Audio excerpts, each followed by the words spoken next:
Welcome to the painting zone. It's time to highlight the Sax Man.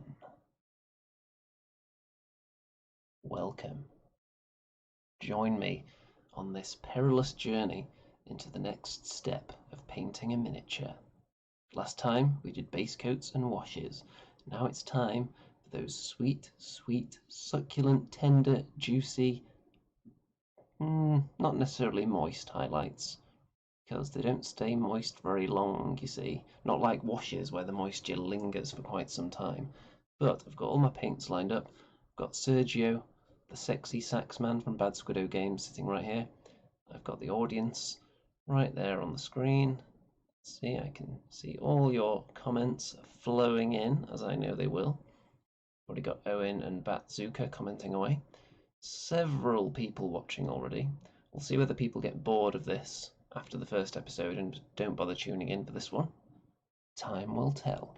So, the first thing we're going to do, we've got several highlights to do. We've got to highlight the flesh, we've got to highlight the clothing, and we've got to highlight the metal and the hair. We don't need to pick out any eyeballs because his eyes are closed, but there will be some highlighting going on of the facial region. And what shall we do first? I've got thinner brushes this time. I've even got the fine detail brush out. We might actually need that at some point. So I'm thinking we'll start with something that's going to need multiple highlights because they'll need to dry, obviously. So I think we'll start with the gold on the sax. So that's already been washed last time. And between the previous episode and now, the only work that's been done, bit more washing, and also let's just get something pokey to point at. See, so the hair right here, the bits of the hair that are on top of the chains last time, I couldn't really tell what was hair and what was chain until I got more paint and wash on there, so it brought out the detail, and then I was able to see that there was hair flowing down across the chain. So that's been picked out, of course, keeping it nice and separate. So the silver's going to get a bit of a highlight as well. That's going to be a very easy one. So start with the gold. Which brush do I want first of all? I might actually use this one I've got in my hand. This is a very thin brush, but it's a very cheap thin brush. So it's got a point for now, but I wouldn't expect it to last if I use it a lot. Okay, let's roll. So we're going to start off with the same gold that was used on this part last time. But because there was a wash on there, it's now darker on the model than it is in this. So let's see if we've still got some wet on the palette, actually. Some paints react differently when they're in the wet palette. Some of them separate over time. Some of them are fine, and some of them dry up faster than others. But actually the gold seems to be alright. Let's see, let's give it a bit of a poke around. It's alright, but with the gold, I want it to be nice and smooth. I don't want it to be too gritty. So I might pour some fresh paint in there. Because it has been a full week. It's still got some moisture in there though, so the wet palette is obviously doing its job. Especially if you're painting every day, then it's very useful. Some of these paints are still fine. I think the yellow, surprisingly, is still doing okay in there. Let's give it a good shake. We've got Graham and Brad in here as well. Good afternoon.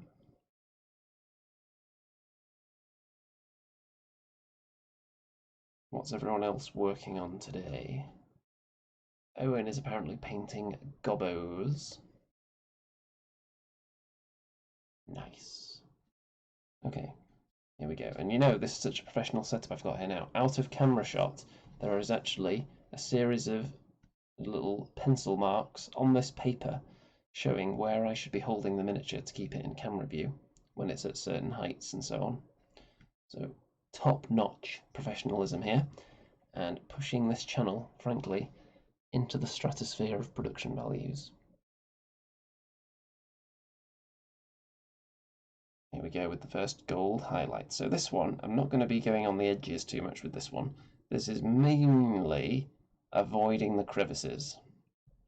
So on all the raised areas, and then the other highlights will be for the edges mostly. So here we go. Anywhere that doesn't look particularly crevice-like. I'm not going to do huge long strokes with this either, because if there's any texture that I can't see, I don't want to accidentally paint into it. So I'm just going to go like blobbing it in.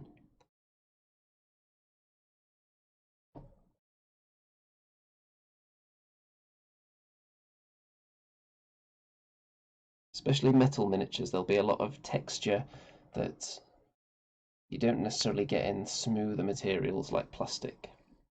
So you can work with that. So anything that's not in a crevice is going to get a nice bit of a highlight with the original colour here.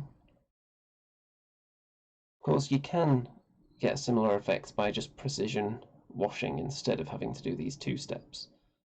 I actually find this easier. It's more steps, but I don't know whether it's a big time difference. Because precision washing can take a while to get it just right. So I usually prefer to do a wash all over it and then kind of reapply the base colour onto certain areas.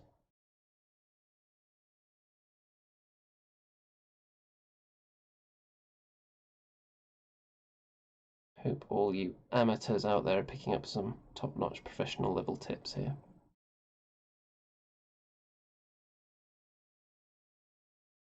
I'll have you know I won a Best Painted Army award at a tournament once. That pretty much makes me like top tier.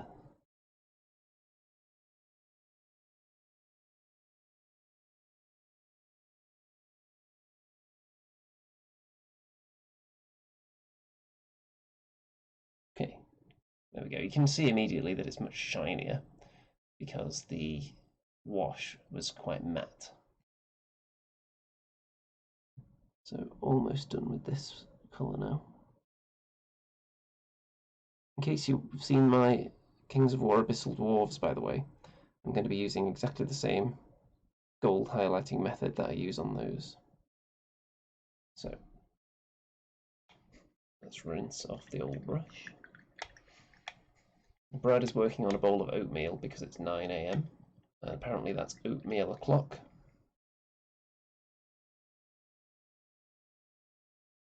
Now I've switched microphones for this episode. In the previous episode, I was talking into this camera right here. Now I'm talking into this camera. So it's slightly further away, so the audio should, in theory, be slightly better as long as you can still pick it all up okay.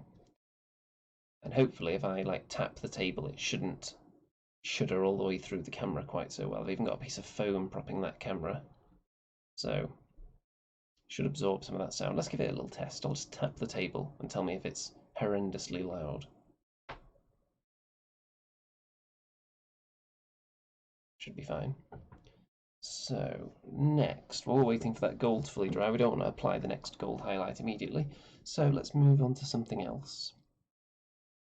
Let's go for the purple boots. So we're going to do something similar now because I've washed those with a very dark purple wash, and we're going to be painting the boots, the raised areas, with this one, the same colour that was the base coat, and then we're going to be doing some further highlights with this one that doesn't have the name printed on the label. So let's see if it's got it written somewhere else on it. I can't even remember what this one's called now, to be honest. And I'm just going to mute myself a sec so I can clear my throat a little bit so my voice doesn't sound too hoarse-like.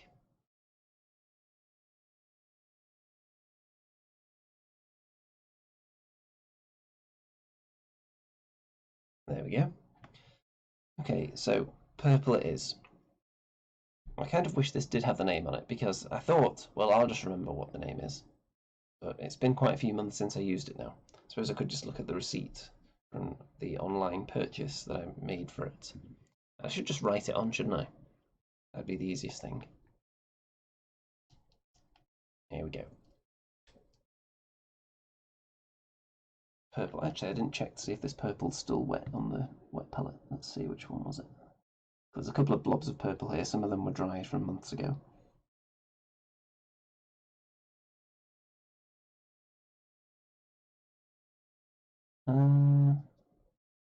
That's still okay, actually. Yeah, I think I can still use that. It's been a week, but it feels alright, this bit of paint here. Let's have a go with it and see.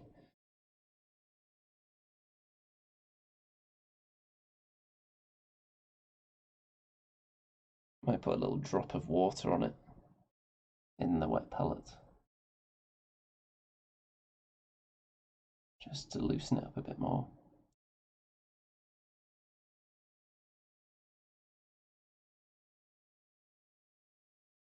There we go.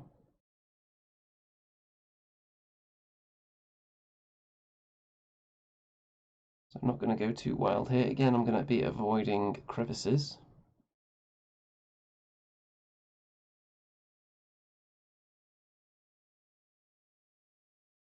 And because you're essentially applying the same colour, but slightly lighter to the one underneath, you don't have to be too perfect with it.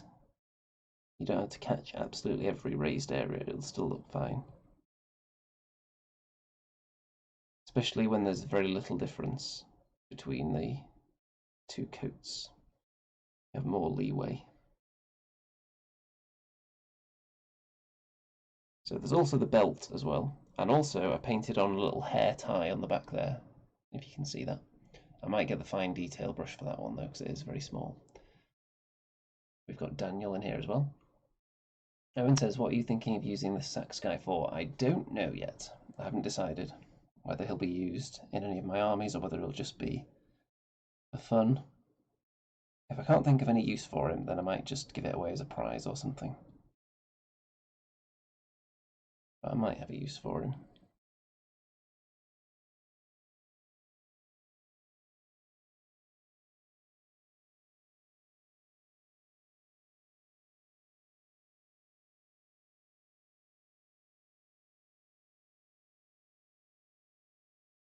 I'm going to add a little bit more paint from the dropper bottle here onto the palette. Not quite picking up enough paint now. Once I took off there's like a crust that forms on top of the paint kind of, and you can dig into the juicy bit underneath. But I think I've run that dry now. The longer you leave it, obviously, the whole thing's going to turn to crust even in a wet palette. But it'll take a couple of weeks usually for every kind of paint to reach that point. Some of them do it almost immediately. There are some brands of paint out there that don't stay too wet even in a wet palette. It's not necessarily brands, it's just the kind of paint as well. Also, let me show you, if your wet palette goes kind of wrinkly like this, the paper on top gets wrinkly, then the paint that's applied on the wrinkles is obviously going to be further away from the moisture, and it's not going to stay as wet. So that will happen as paint dries on it over time, so you do have to replace the paper.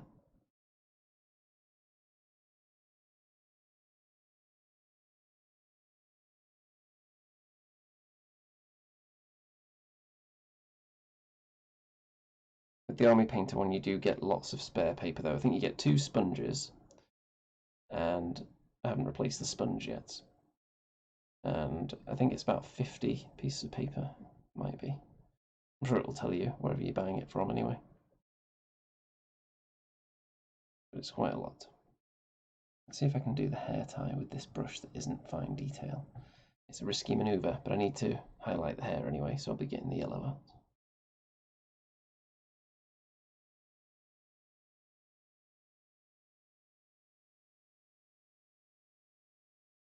There we go.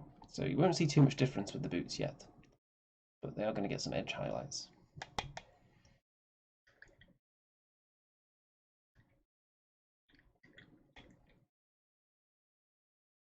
Daniel says the sculpt kind of reminds him of He-Man. It's got a little bit of He-Man about it. I'm sure He-Man would play a mean sax. Okay, next. I think we can do the next step on the gold now. So this time we're going to go for a lighter gold, which is polished gold. First of all, we used glorious gold. Let's put them up side by side. There you go, so you can see that this one is definitely lighter. Let's give it a good shake. So as you can see in my news headlines down there, it is snowing quite heavily outside, or at least it was last time I looked out the window. So I assume it still is. And it's actually sticking to the ground as well. Not so much on the roads.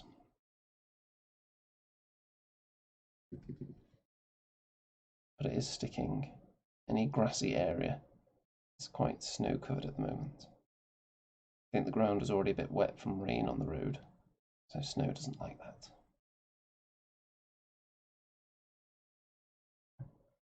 Okay, this time we're just going to do the edges. So right around the top of the sax hole right here. I'm going to assume there's a better name for it than that, but I'm going to call it the sax hole. Which also sounds like the name of a bar where you would go to listen to sax music.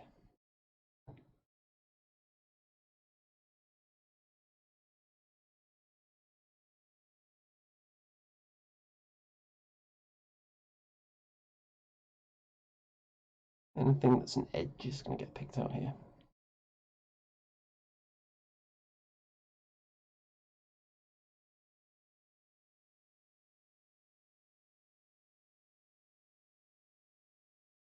And sometimes if there's a part that doesn't have a specific edge as such, you can just go round. If it doesn't have a sharp edge, like I'm thinking these little circles on the side here, you can just paint like half of them in the lighter colour. And then the final highlight will just be a little dot of silver probably, which you can put on the light side. If there's a better way to do it, then I'm sure someone will tell me. But I like to get quite a lot of these gold highlights. If you've seen my Abyssal Dwarves, then you'll see that there's quite a lot going on. And in the spots where it's just a big smooth area around the side, pretty much I'm just going to paint a stripe down it in this gold, which should look fine when it's finished. And you're supposed to try and be consistent with which angle you do these highlights, so it looks natural.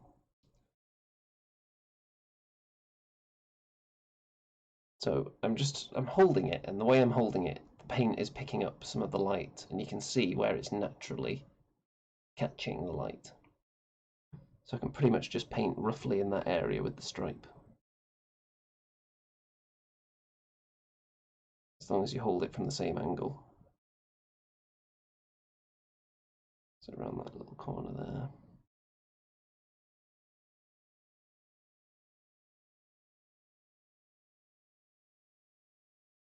And same at the top. And the other side's actually got more detail on it, so I don't really need to do that. Just pick out these little circular bits. And then if you turn it to each angle, you'll see where it's not got sufficient highlighting on it and needs a bit more spice.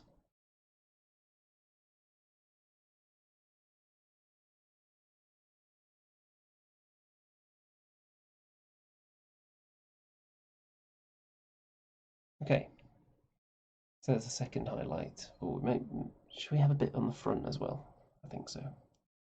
It's not necessarily natural looking to have these bright, shiny highlights on all different sides. But I don't like any of the metal to look too flat, so I don't want any giant, big area. Just all that one original base coat colour. So it may look, if you rotate it and just look at it, then it's going to look kind of stripy at times. But that's fine by me. Okay.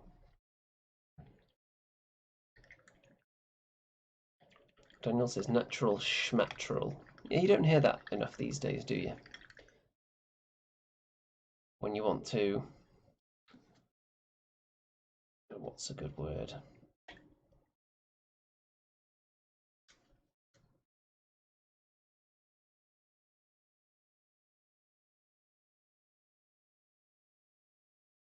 There's a perfect word for this, but it's dropped out of my brain completely. When a word is used and you want to just completely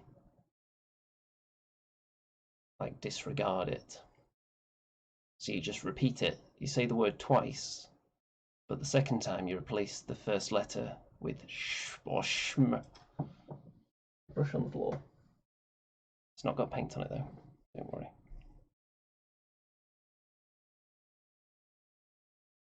Let's see. So you know the phenomenon I'm talking about though, don't you? So someone says, I'm bringing my orcs to this battle. You say, orcs, schmorks.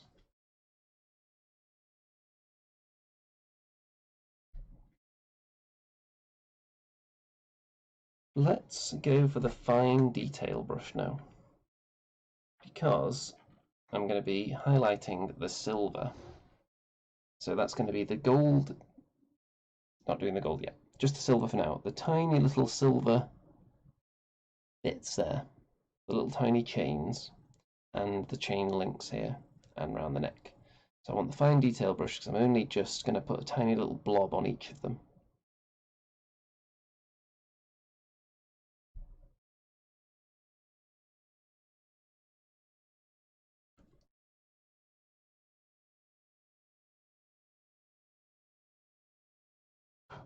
Here we go with a little bit of silver in the old wet palette.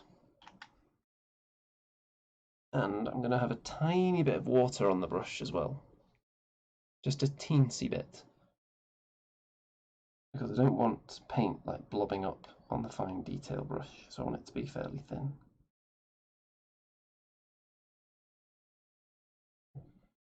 Here we go.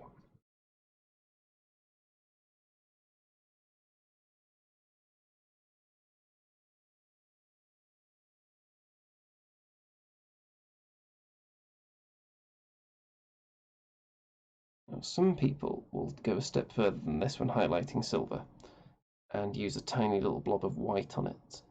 But those people are just wizards, and I don't understand their magic ways. So I think it'd look terrible if I did it.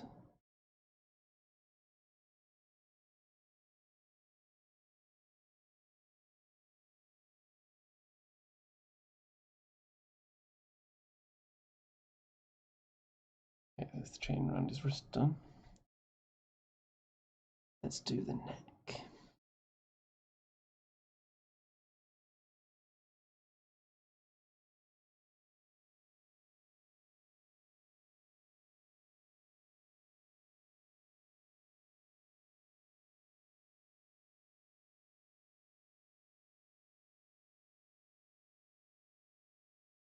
I realise occasionally I turn the model away from you to do a bit of detail. And away from the light. But sometimes that's just how it's got to be. I think because I'm right-handed, I should ideally have the light and the camera on the opposite side. So maybe I'll look into that, because then you'll be able to see me actually attacking the miniature with the brush.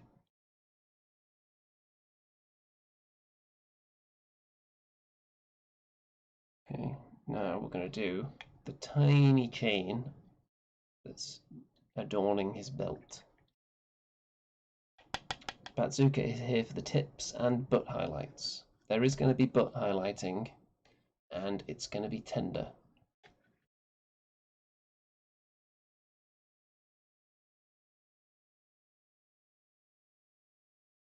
Okay, tiny little blobs. Too much paint on the brush there.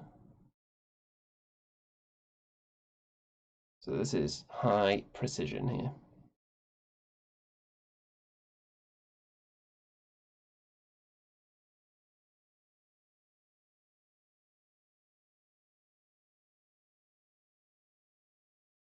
So if any gets onto the orange, it's not the end of the world, but I'd rather it didn't.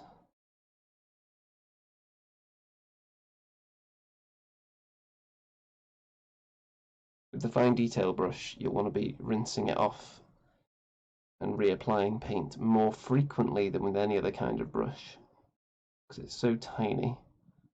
You don't want anything drying on it. And of course it won't stand up to the same kind of vigorous washing that certain other brushes will as well. You don't want to ruin that nice fine point that you've got.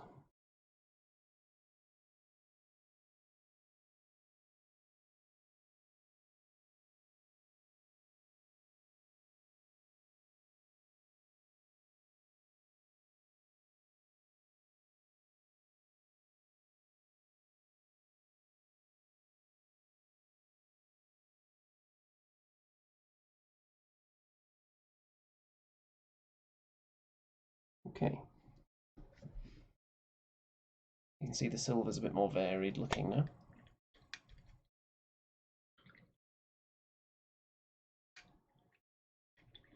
Brad thinks the highlights on the buttocks would be firm. Well, they're going to be applied with tenderness.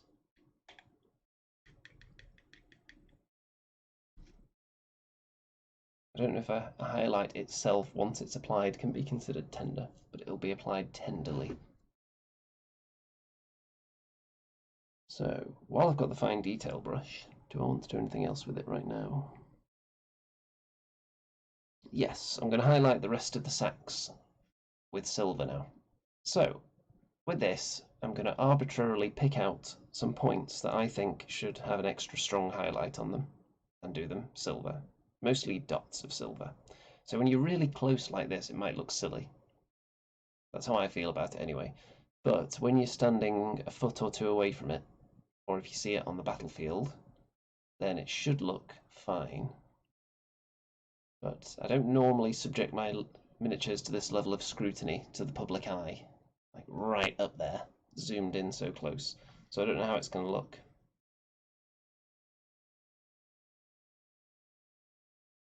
Yes, let's all have a moment of silence for tender, firm butts. Good sentiment there, Daniel.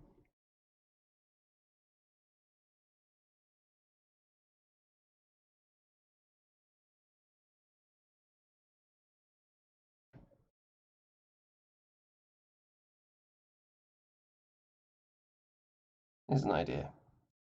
Painting series, Butt Quest. Buy miniatures that have the shapeliest pair of buttocks and paint them.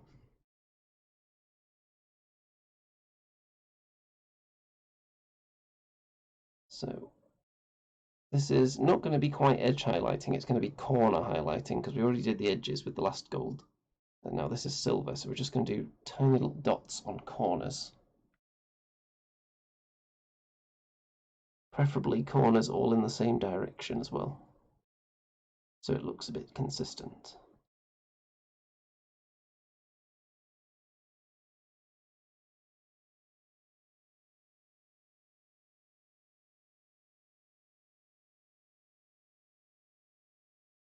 And then when it comes to like a round sax hole like this, there's no obvious corner, so you just have to pick somewhere and just do a small amount. So we're going to choose the front. I'm just going to have not too much of the edge, just a little bit like that. And then we're going to do an equally small amount on the frontage here.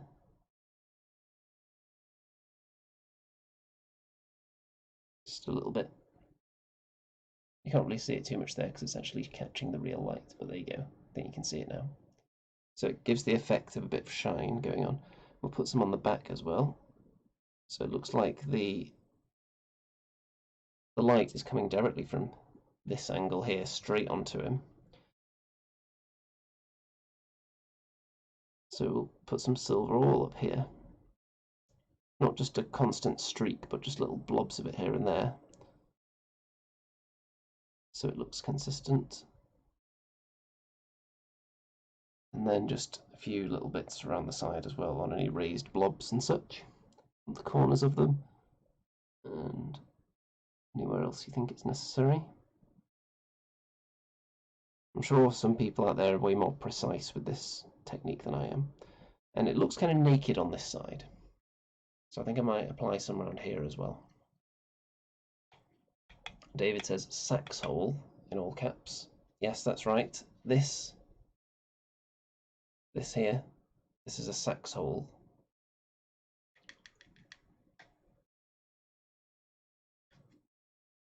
Also name of the smooth jazz bar that I'll be opening soon.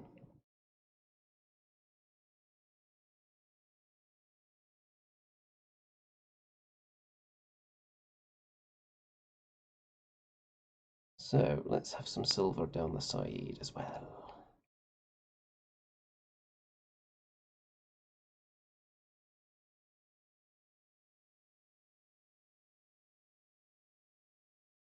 Not a huge amount, but enough to give it a bit of spice. Yeah, it kind of does look weird this close up.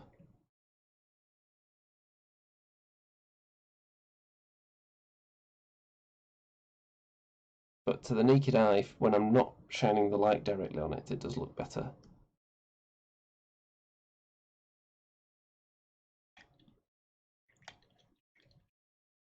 Acoustical resonance void.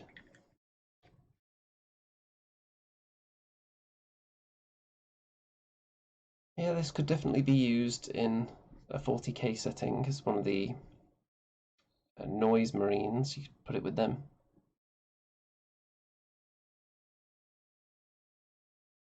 I've been thinking about whether I could use it as a unit musician for any particular Kings of War army. And I'm leaning towards, if I use it for anything, it could maybe go in, because I'm obviously working on Night Stalkers, could go into a unit of those just randomly on his own, or it could be used in a unit of doppelgangers, because technically they can look like anything because they just mimic the opposing units, so you can just put all different models in there. So there could be a place for it in that army, should I wish for it. So there's the gold done.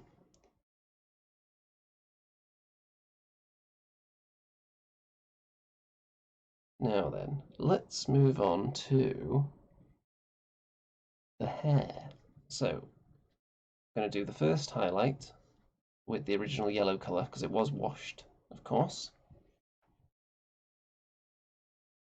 Just a small toot marine. Yes. That'd be a good challenge, actually, for the community. Who can work the Sax Man into the weirdest setting that you wouldn't imagine it would work?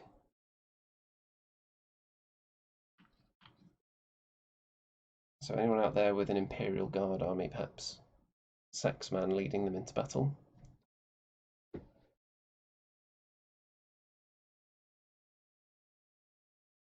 With the hair, I'm going to paint each individual. I mean, it's not exactly strand of hair, but you get the idea. It is in lines like that, like large strands, because it would be quite unfeasible for anyone to sculpt individual hair strands, I think. But you get the idea. So we're going to try and pick them all out without messing up too much here. And then I'm going to use a lighter yellow after that and just do partial. Oh, got a tiny bit of hair or something on the end of the brush here. So let's just tweeze that off before it causes any issues.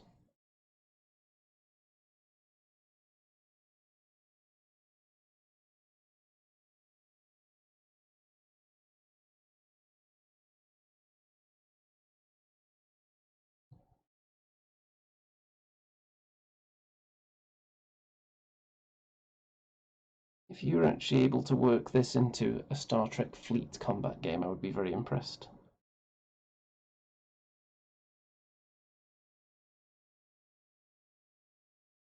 And I think you'd definitely win if you managed to pull that off. In the quest to see who can put Sergio in the most unlikely setting.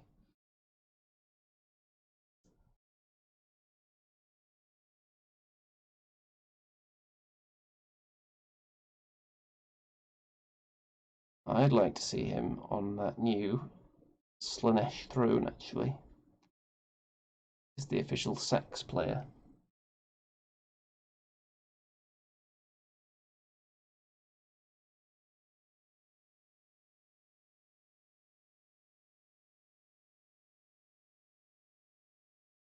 Only made one hair-based mistake so far that I can see, which will be corrected shortly. Just where the paint blobs in a bit too much and accidentally fills a crevice that it's not supposed to. You can also dry brush these steps, but I don't want paint flecking off with the dry brush onto different parts of the model, so I'd rather not do that.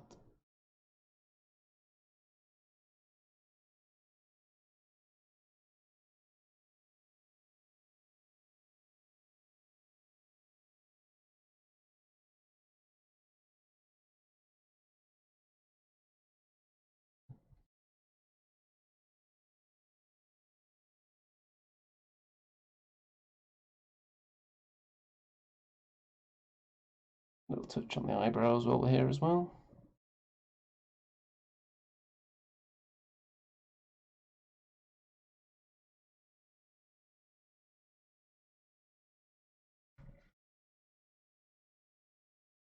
Okay, this is the first hair highlight, I think, with just one tiny little bit that needs to be fixed when it's dry, which we'll get to shortly. You can see on the top of the head a little bit of yellow there has gone into a crevice that it's not supposed to. I don't know if you can see on camera, but it's definitely slightly in that crevice when I didn't want it to be. So do I need any on the front? Maybe a little bit.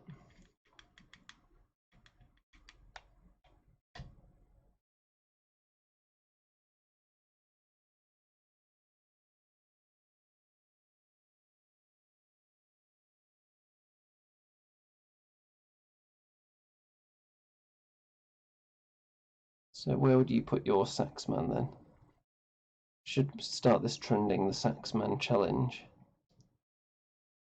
No matter what game system you play, what kind of army you have, you've got to fit the sax man into it somehow.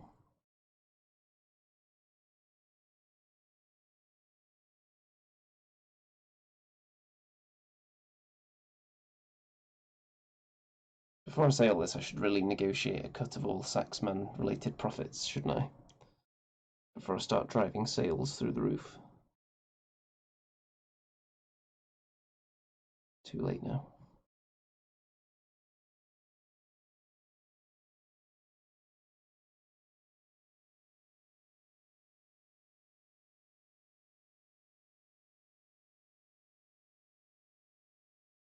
Okay, first hair highlight done.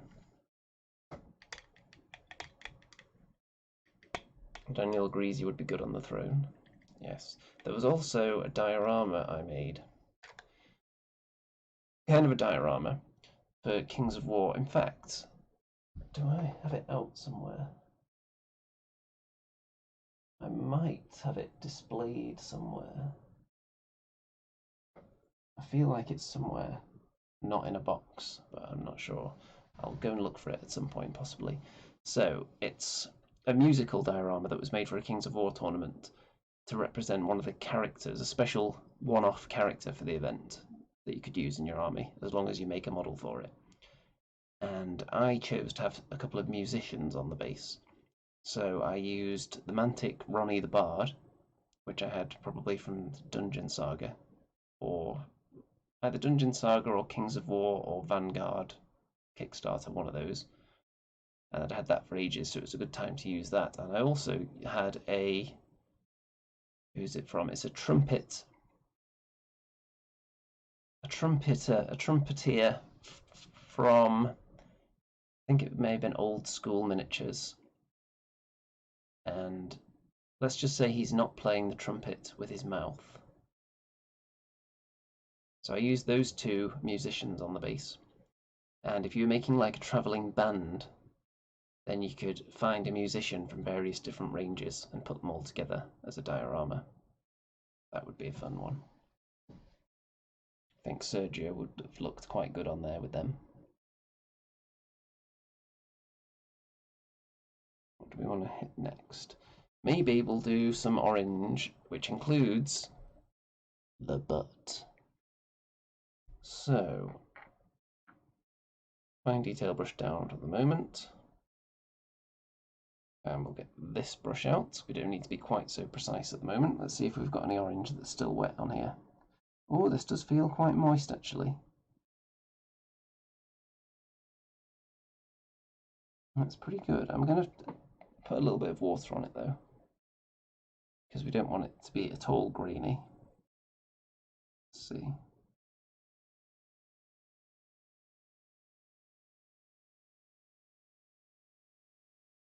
Yeah, this feels pretty good. So let's start with the original orange colour before it was washed. We're going to put on the raised areas, and you can see all the crevices, such as the butt crevice, because the wash was applied there. See how this paint goes on. Not too happy with that actually. Take that off. I'm going to put some fresh paint in there. You definitely don't want it to be grainy. Yellow and orange and white, and there are a few other colours that start to get a bit greenier than others when they dry, I notice. Depends on the pigmentation or something.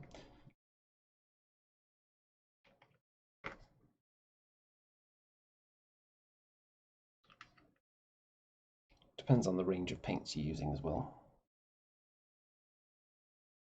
So, there we go.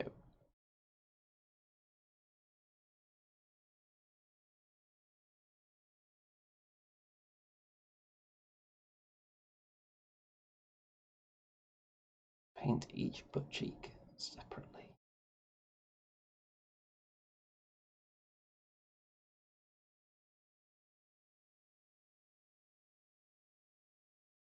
There's going to be further highlighting on the trousers, but for now, the butt. And he's got massive thighs as well, this guy.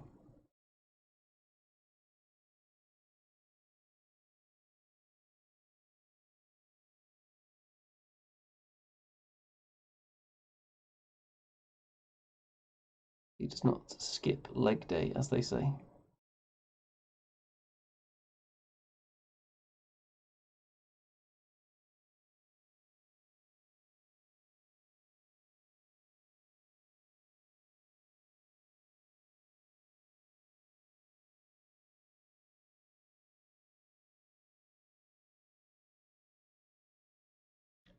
Just avoiding the crevices, the wrinkles in the fabric.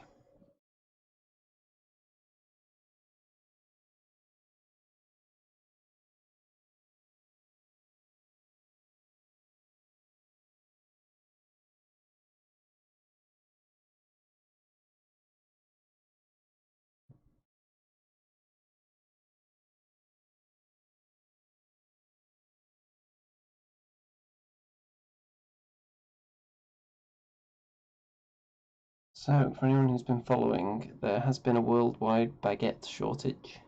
By worldwide, I mean at my local supermarket. Because I've tried to order baguettes the last 2 weeks, and both times they failed to deliver any. In fact, 3 weeks, because the first time they delivered alternative baguettes that were nowhere near the same kind of thing at all, and they delivered a far smaller number of them and charged the same price because the ones they delivered were more expensive. So they thought they could get away with sending less of them.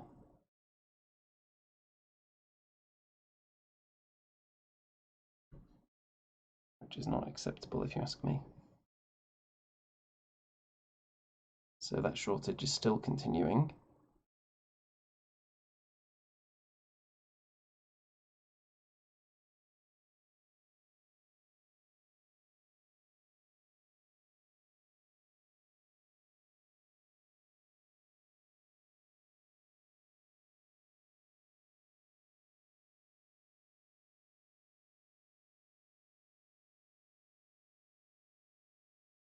Yeah, this is showing up quite well on the camera, isn't it? This step. You can see that crevices are being left untouched.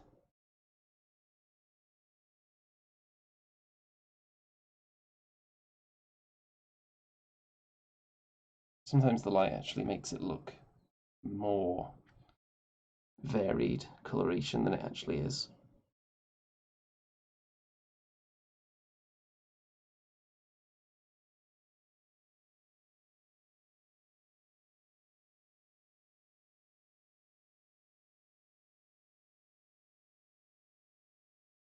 Okay, let's see, maybe a little bit more around here.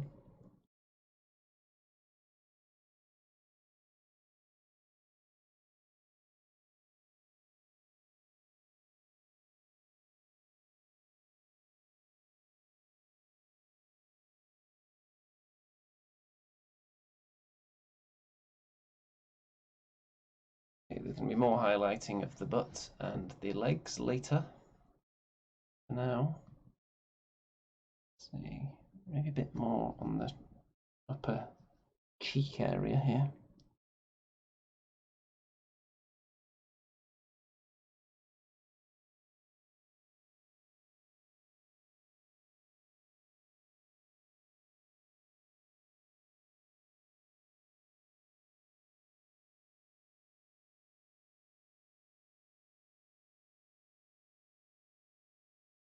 Got to make the butt cheeks look even. There we go.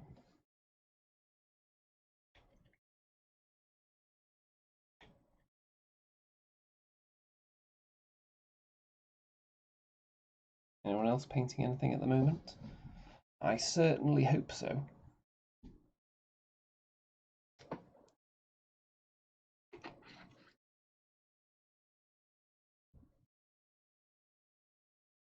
Okay, next. I believe, well, we've still got that yellow there, actually. Before we even think about that, I need to very carefully reach past the camera and open this wash down here. I don't want to move it out because I'm going to knock the camera over because of where I've left it. Okay, just a tiny bit of this wash because there was a bit of a mistake on the hair, so I'm going to put a little bit of wash into the crevice.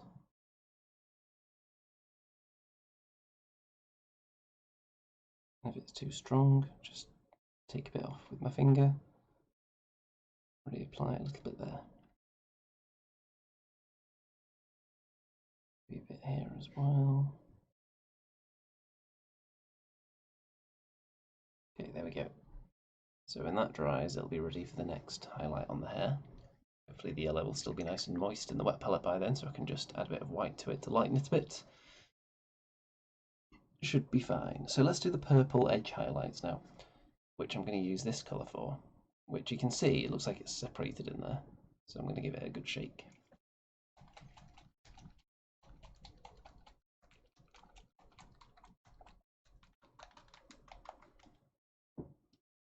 Okay, it's kind of pinky purpley colour, this.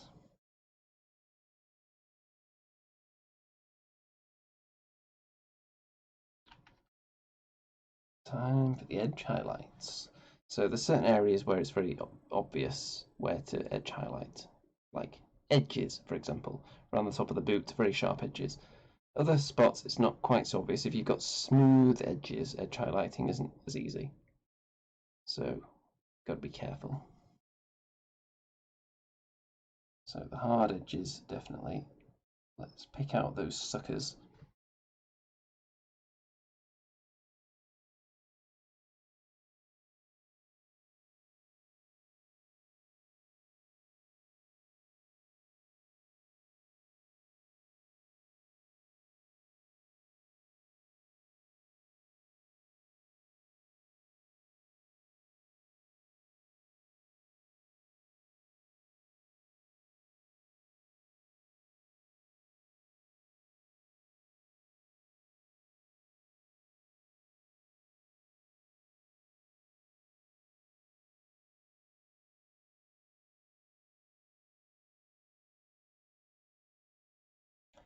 Daniel is painting the werewolf from the Squiddo range. Very nice. It is a fine werewolf.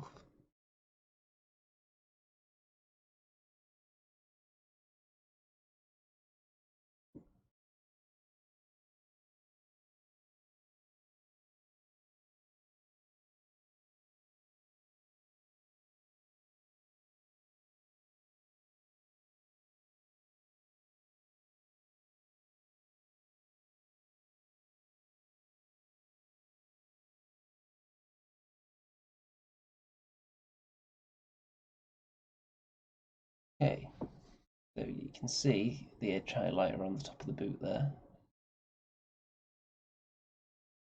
So we're going to do any boot wrinkles, we're just going to go onto the edges of them. And like the tip of the toes, a bit of a line across there. So if I spot any wrinkles, I'm going to try and paint in like a V shape around them.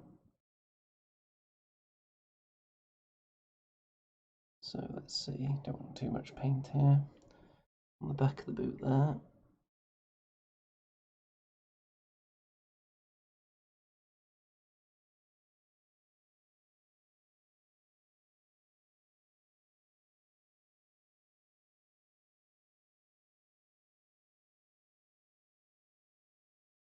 This isn't going to be the last highlight. So I've got some nice fine wrinkles there. So I'm actually going to get the fine detail brush on it now. Because we're going to be not just like dragging the brush over a hard edge. It's going to be a bit more precision required. So fine detail brush it is.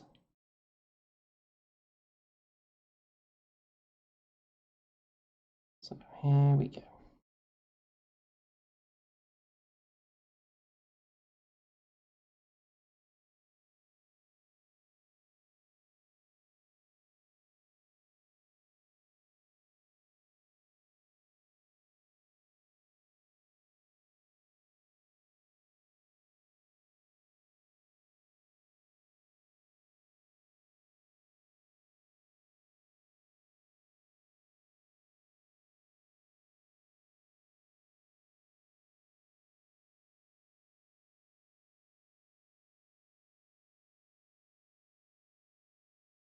Hopefully this is going to look good when it's finished. After all this free publicity for Bad Squiddo, it wouldn't do much good if I do a terrible job on it.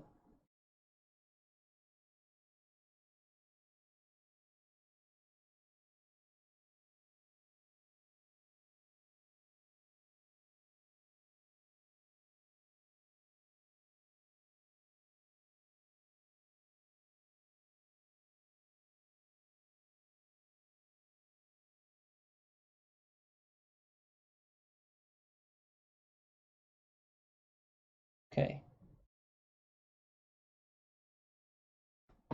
Can live with that.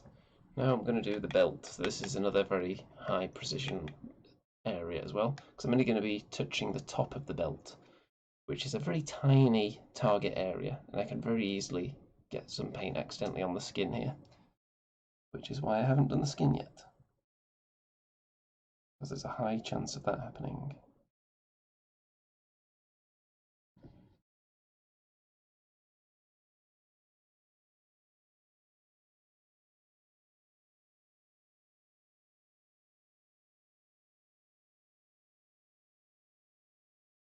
So let's see if I can avoid that.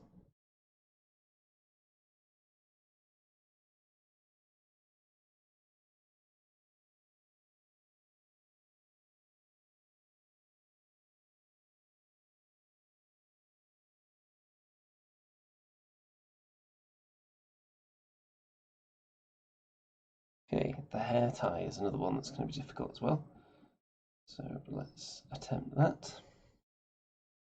Just a little highlight on there.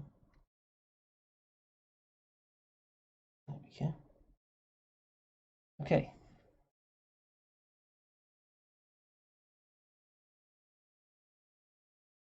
Making some good progress now.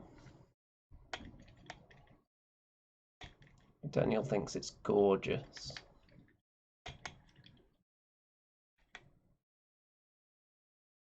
Well, if I could make a comment to the video thumbnail, I would choose that one. Unless someone wants to try and beat that with some even higher praise, feel free. Next, let's do the hair. So we've already got yellow on the wet palette, so I'm going to add a teensy bit of white to it, because I don't have a brighter yellow than this, or a paler yellow, shall we say. So mixing paints is obviously an easy way to achieve that. So let's have a teensy bit of white in there. And then I'm going to add a little bit of water as well.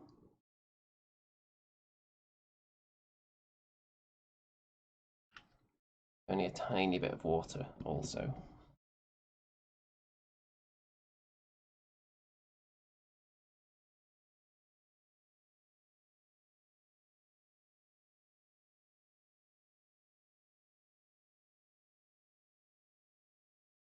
The instant I've mixed it, I'm going to rinse the brush off because this is a fine detail brush I'm using here, which you shouldn't really use for mixing.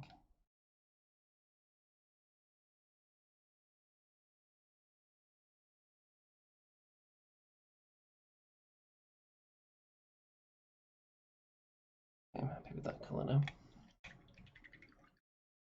Rinsing off the brush. And let's do some hair highlights. So, where do we want to pick out with this? We want to do either the ends, but because the ends are all down here, there'd be nothing on the top then, so we're going to try and do ends and corners of hair.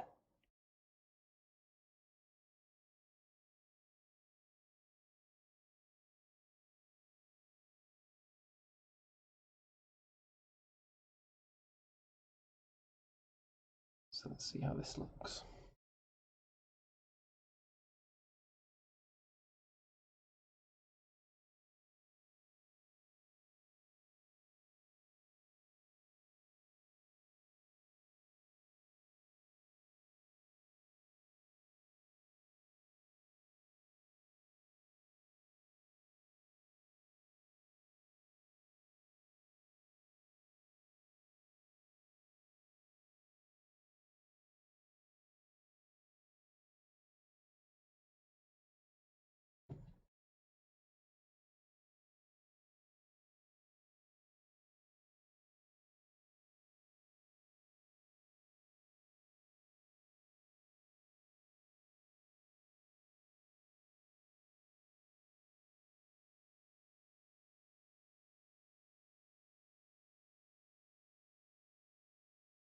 By the way, if you don't have a particularly steady hand, then you can always paint like me and rest both of your wrists on the table. That's what I do generally. If I'm doing something that doesn't need precision, like dry brushing, I might lean back in the chair a bit, but I'm not doing it on camera.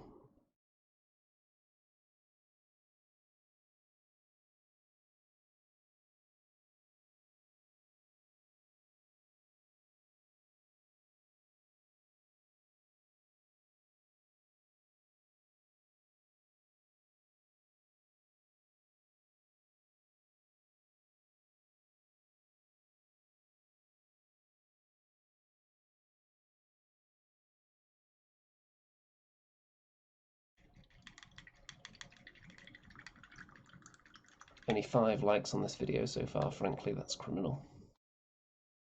The amount of red hot sizzling tips that are being given away here. That's worthy of at least 8 likes.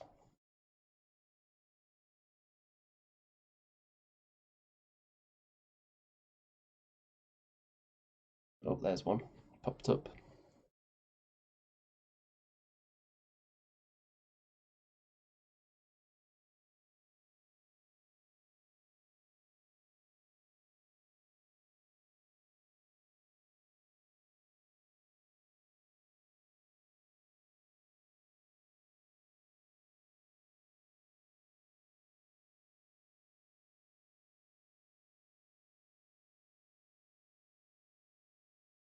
So there's a little bit of the hair where I've accidentally connected to the highlights there, you can see, so I'm just going to fix that in a minute. A little dab of wash in there will fix that right up.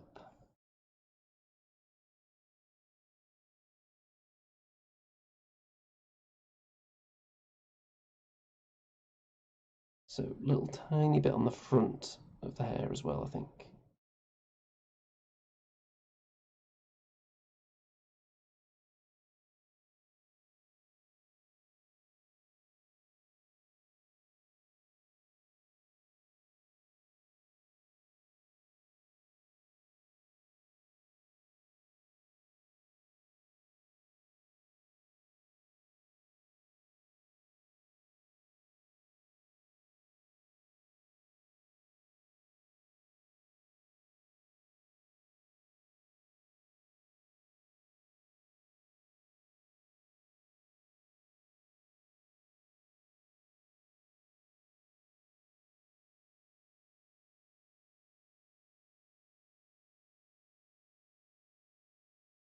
I think I'm getting fairly satisfied with how this is looking now.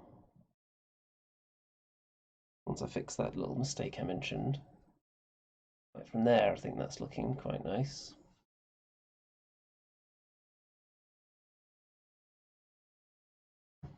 We've got Bad Squiddo Games in the house. Dishlicious indeed, which is a word that isn't used nearly enough, even though I've tried my best to make it catch on in the community. There've been other words that I've tried to encourage the community to use. Some of them have caught on.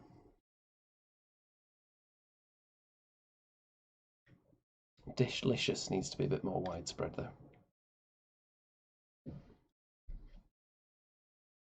Okay, am I happy with how this looks? From that side, yes. From this side, don't think it's quite strong enough on this side. Or is it? Let's get it to the light there.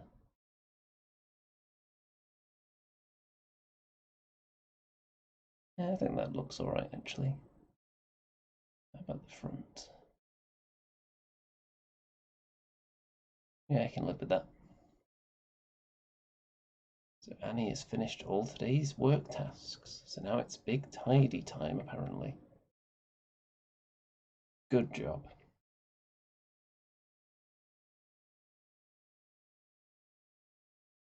Okay, let's use that wash. Very gently reach over to the wash and try and fix that tiny little mistake that I made.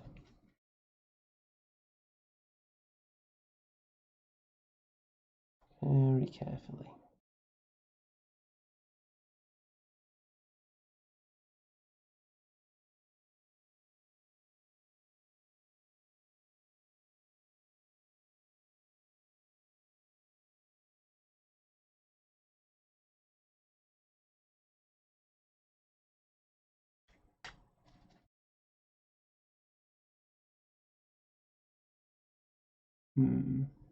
Might need to get some of the unwhitened yellow in there as well.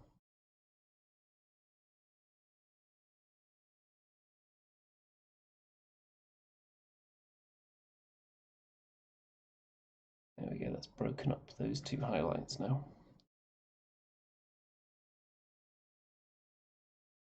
Okay, so to the naked eye, this side is a bit darker, the highlight, so I'm going to put a tiny bit more there.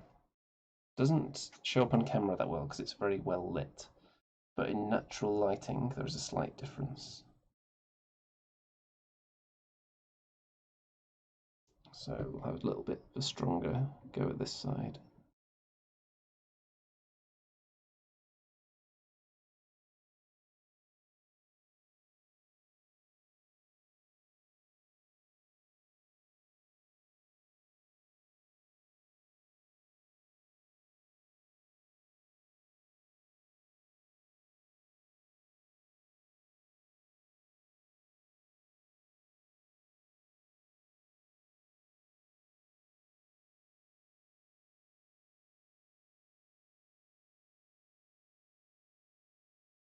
There we go.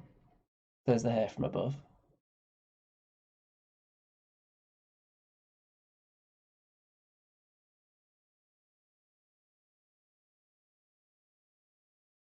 I think I'm happy enough with that.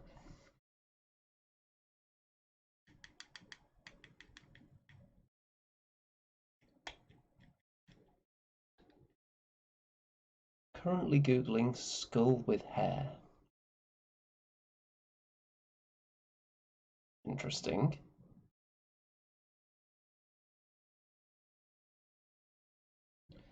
Okay, what shall we move on to next?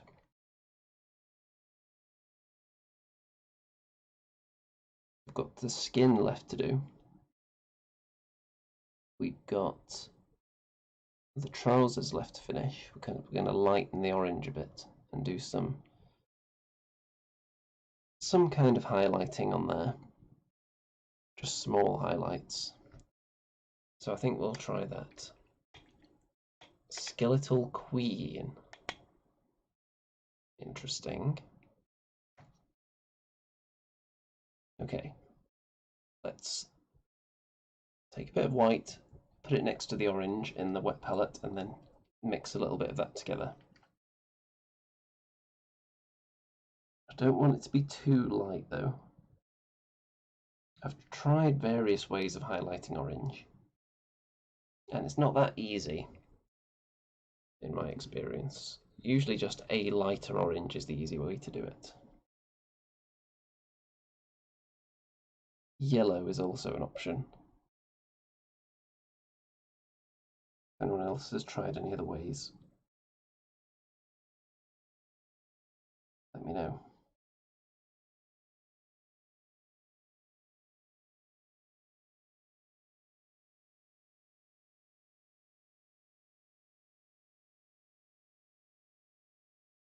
Okay, we've got a slightly lighter orange mixed up now among the moisture. Daniel likes bone for highlighting orange.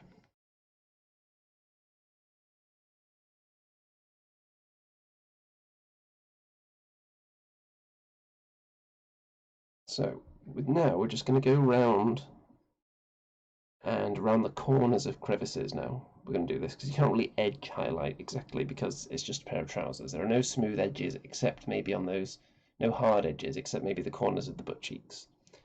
Because obviously, look at the firmness going on there. So, for example, we've got a bit of a crease here. So let's go for a little bit there, a little bit there, like that.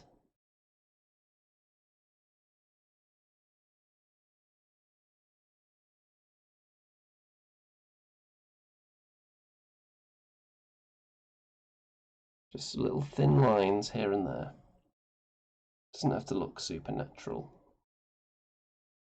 Actually, supernatural is already a word, isn't it? It doesn't have to look very extremely natural.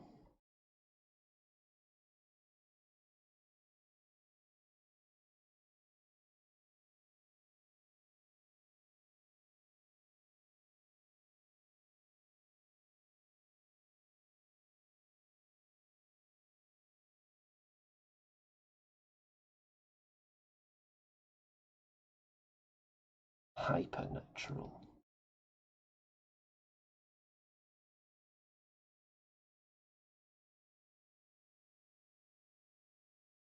And things in nature have weird colours on them anyway, if you look closely. The example I like to use is when I see miniatures painted like tanks. A Space Marine tank, for example, that's a nice bright colour. I think that just looks weird. There's no way that highlighting like that is natural. But if you go outside and then look at a car that's a nice bright colour, if you were to analyse all the colours on it as the light catches it, then you would see there are plenty of weird colours in there and whites, even though it's a nice bright blue, for example. So things in nature do look weird. So when you're trying to replicate them, it feels wrong at times while you're applying the colours. It's like, this makes no sense. This isn't an area that's supposed to be white. Why am I putting white on it? But then when it's finished, it looks good.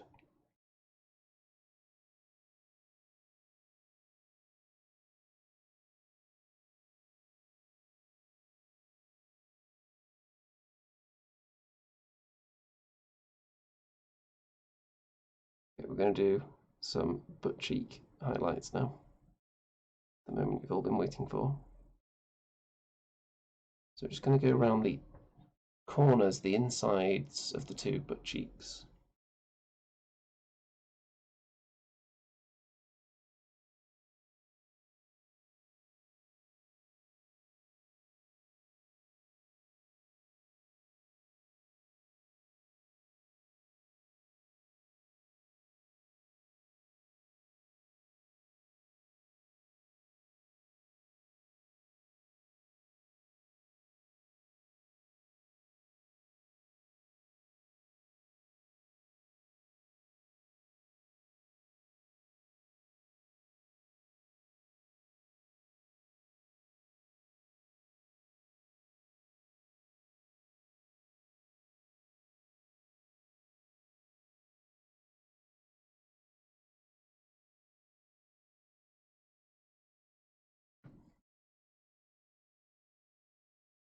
like so.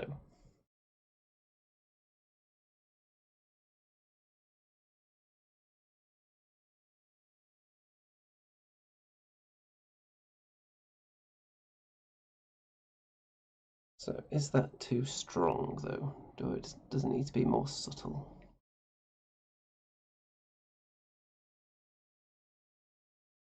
Can we live with that?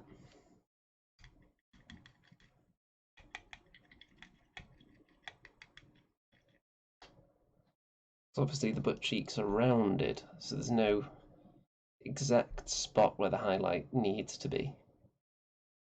There's no hard edge there, despite the firm, sculpted nature of these cheeks.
Daniel thinks it looks great.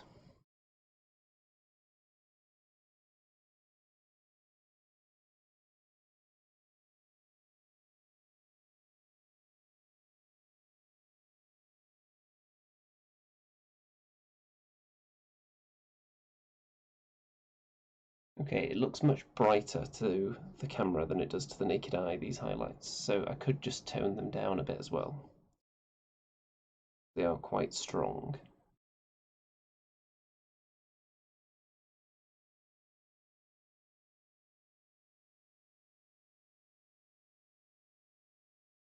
Which I can easily do just by putting a bit of a wash over them.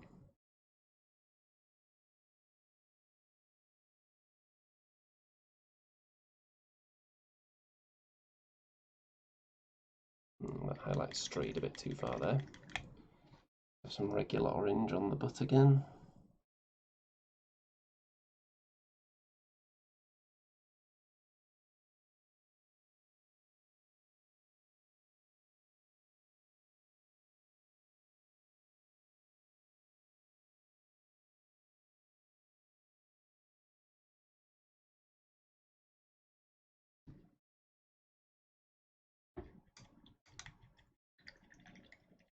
Daniel says does have that 80s spandex feel, so frankly I'd leave it. I'm not sure. I don't want the highlights just to look like scratch marks. I feel like they might be slightly too bright.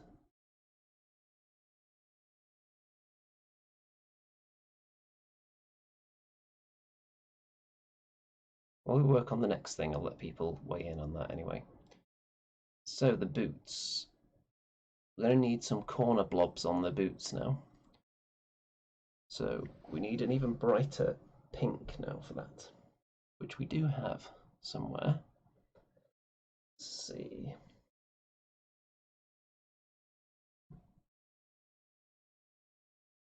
I've got. I wonder if this one is any use.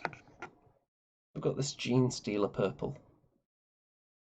Let's see if it's dried up yet.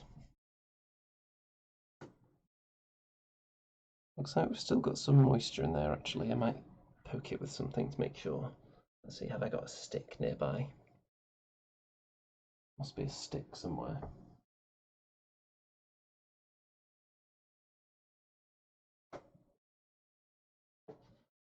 I'm not seeing a stick to hand.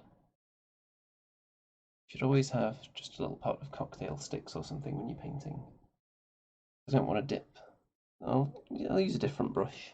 That brush I don't care about. Let's see. This one's hideously mangled.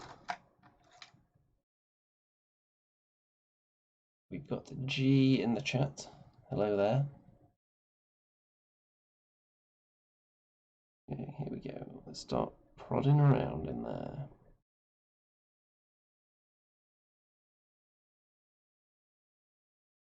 Let's blob some of that onto the wet palette.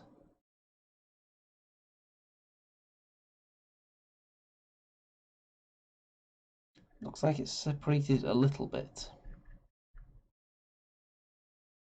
But there, I've got a big chunk of it out now, so I think I can work with that.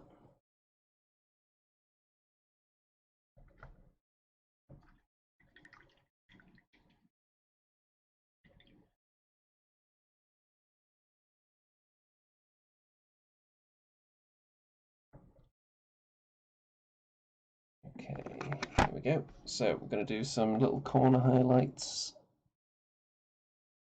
on the boots and the belt if it seems necessary.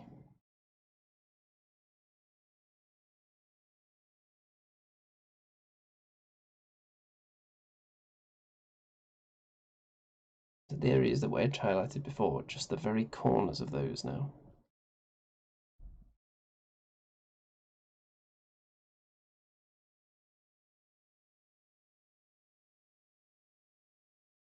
Or the very strongest edges.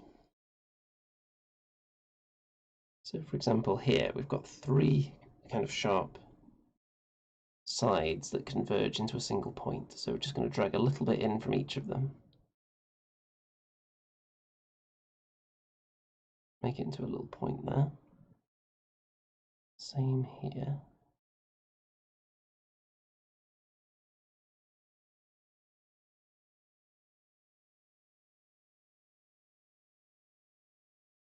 Not going to go too wild with this colour.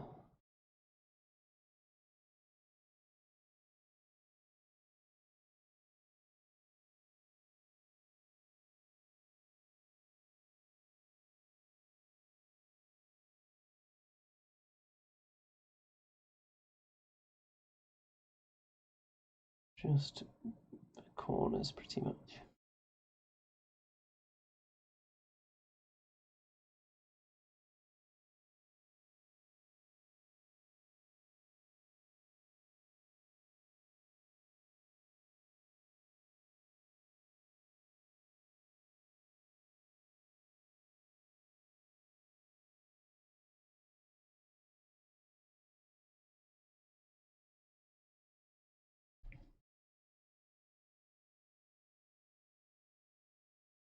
Okay, I think I'm fairly satisfied with how that's looking.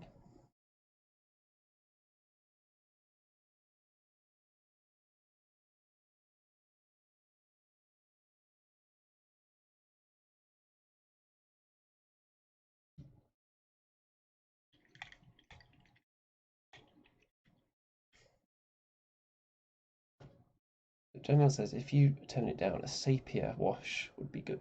Would be ace for that, in fact. So I don't have the actual sepia wash. I've got. See if it's loud when I close this paint over here. Probably was loud. So I don't have the actual sepia. I've got flesh shade. I've got earth shade. I've got washes for all the main colours, but not subtle variations on them.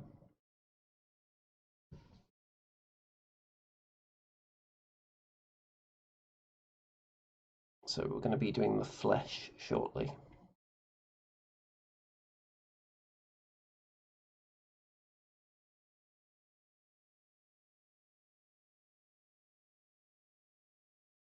Do I want to get the top of the belt just tiny little bits with that? It's risky. I might just do a couple of little blobs with this pinky purple. Do not want to overdo this. The little hairband, little dots on it. There we go.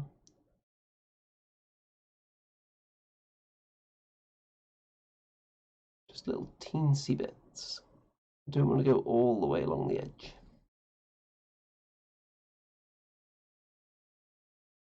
Because the closer it gets to this little silver chain like buckle bits, there would be more shadow there on the belt. So it should get brighter towards the center of each belt section. So I'm just going to have a little bit of extra colour there.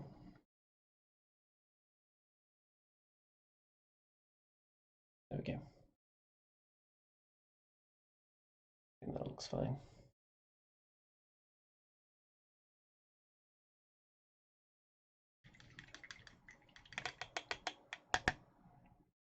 Flesh shade 50-50 with water, you say? Just to tone down those orange highlights. They don't look like big... I don't want them to look like they're a pattern on the material, is the thing. I don't want them to look like weird claw marks or scratches. I want them to look like natural clothing colour variation. And I think they're slightly too strong at the moment. So let's very carefully get out this Citadel paint holder without destroying all the cameras. There we go. So we've got 3 washes in here. Make sure they're all closed before I start shaking it up. So a bit of earth, a bit of flesh shade, which is this one. So we're going to mix that on the wet palette. A little tiny bit of water and see how that goes. Because I don't want it to be too strong at all.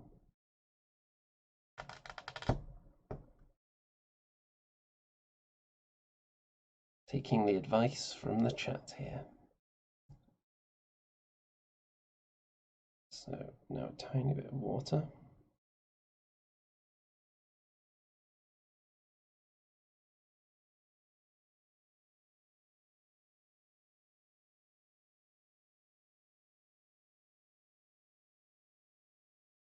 Okay.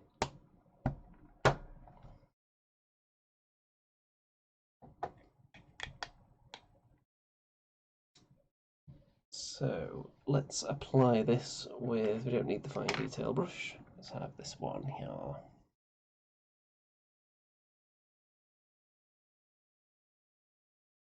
Let's try on the butt cheek highlight.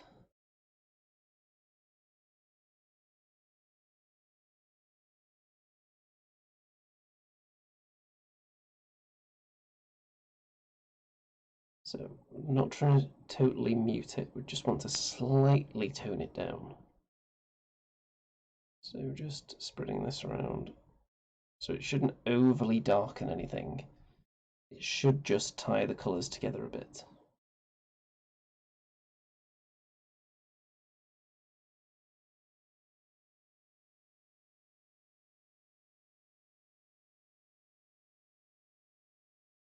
Won't be able to see the full effect until it's dried.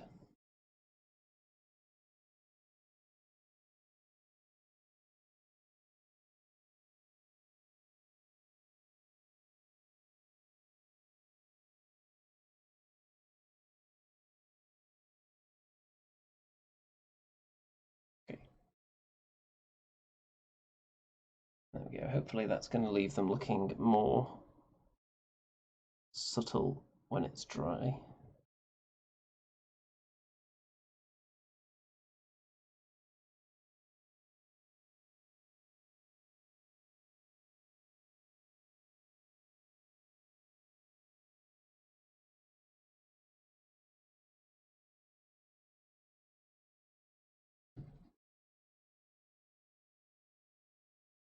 That is the hope.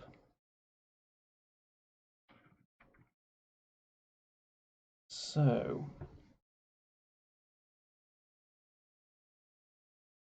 it's pretty much the flesh now that needs to be done. The rest of it is looking very close now. I'm liking the look of the boots. Trousers might well be done with that toning down of the highlights. The silver chains look done. The sax is done. The flesh. Okay, this is going to be difficult because I don't think I have a darker shade of flesh than pale flesh, weirdly enough. All the other fleshes I've got are very pinky, like dwarf flesh. So I want to darken it slightly. So I'm going to put a tiny bit of brown in there, I think, to highlight the flesh. So we've got Beastie Brown, a small amount, because I don't want it to be anywhere near darken the recesses. But I don't want him to be too pale. We want him to have a little bit of tan, I think. So let's get mixing. Turn the wet palette round so I've got a bit more space to work with, because this end of the palette is actually a bit more flat, got more space. And I need to replace the paper in there soon. I'm running out of spots for the paint to go in.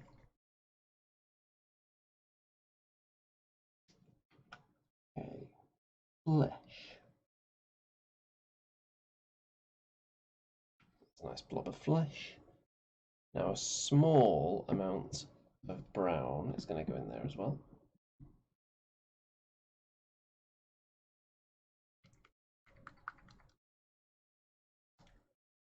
Very small. We just want to darken it slightly.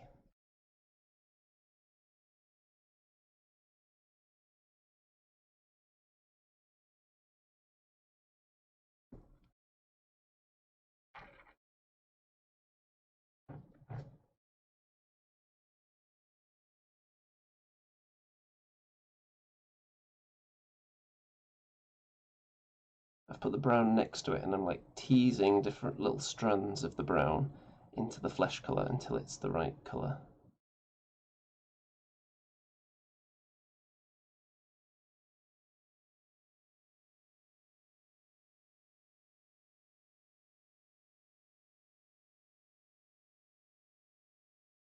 I want it to be kind of a bronzy flesh kind of colour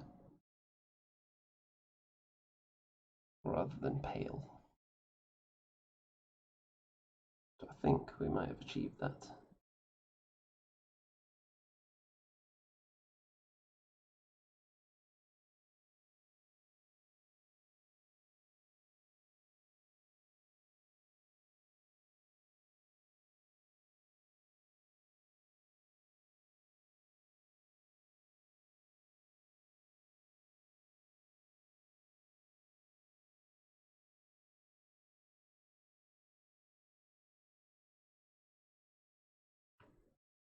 Okay.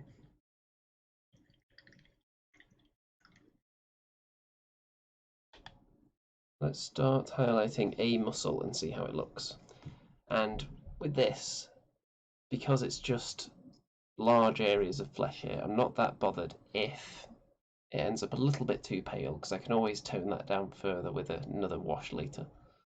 So let's give it a go. I've darkened this flesh. Let's see how it looks as a highlight. I'm not using the fine detail brush yet, because I'm just doing the larger areas first.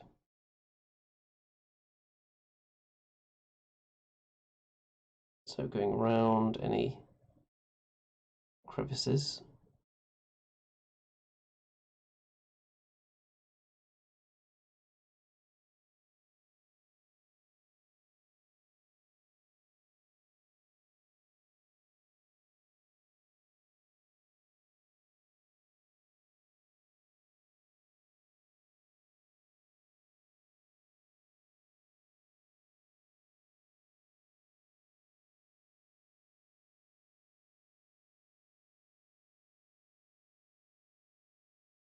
There is going to be further highlighting on here as well.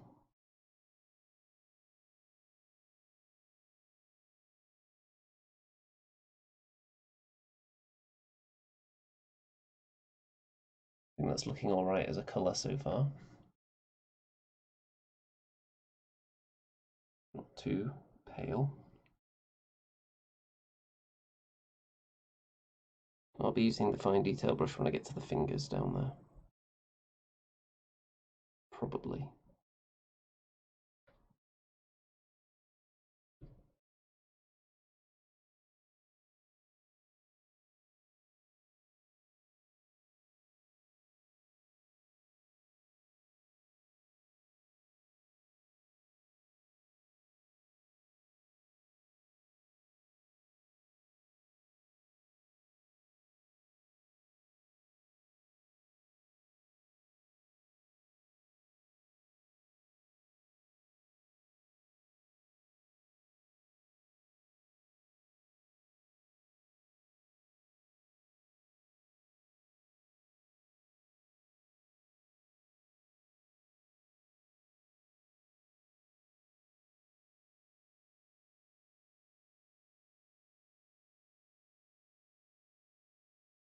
Daniel's got some crazy ideas for a flesh colour scheme there.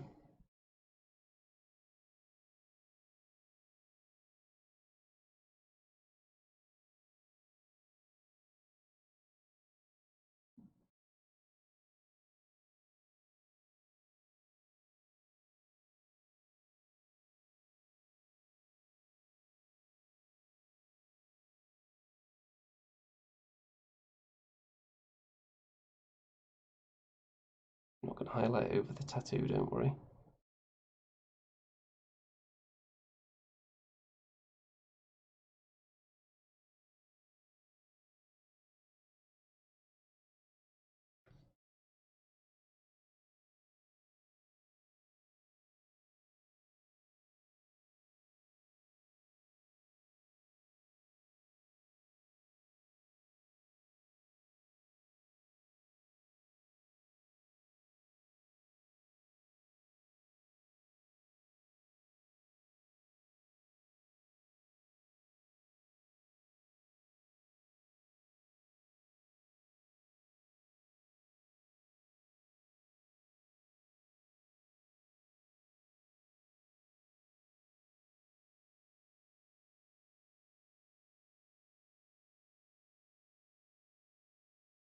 The old face here.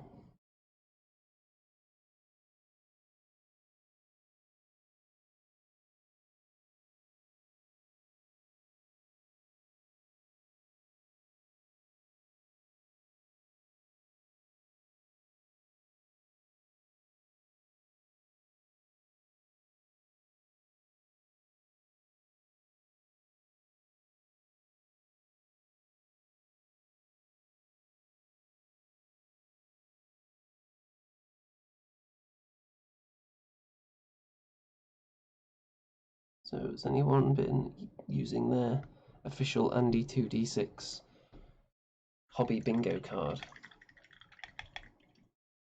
I want to see those being filled in throughout the year, people. I want to see participation. I'll be filling in mine.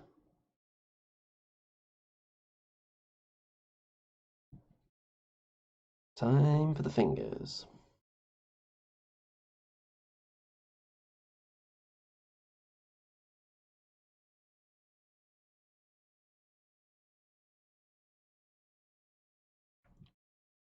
And the other hand.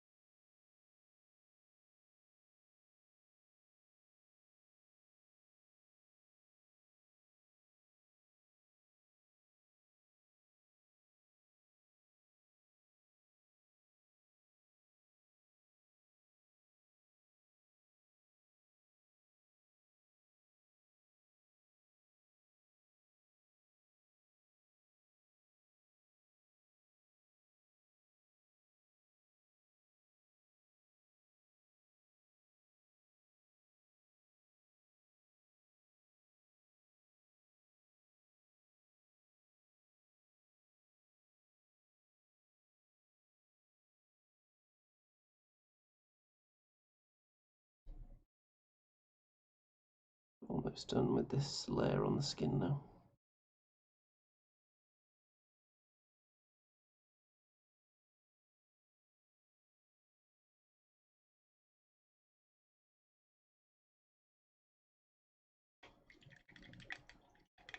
Cedar's already got the order from Bad Squiddo box ticked. What was in your order?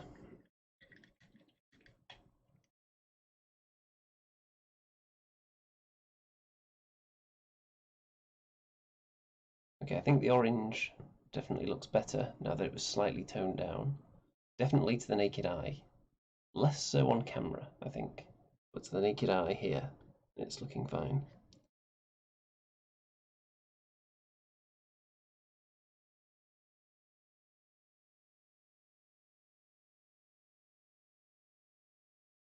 So next, we're going to have to do something else with the flesh, with an even lighter colour to do a bit of... It's not going to really be edge highlighting because no sharp edges, because it's all just big smooth rippling muscle. So it's going to be like curved highlights, if you will. So we're going to lighten the flesh and pretty much just use the pale flesh as it comes naturally, I think. And then just pick out some of the curvature of the muscles. Cedar apparently bought the giant stone heads, the teenage witch, and some tufts. A good choice. Have you placed a Bad Squiddo order using the special code found in the description of all my videos to earn you a free resin chicken, though?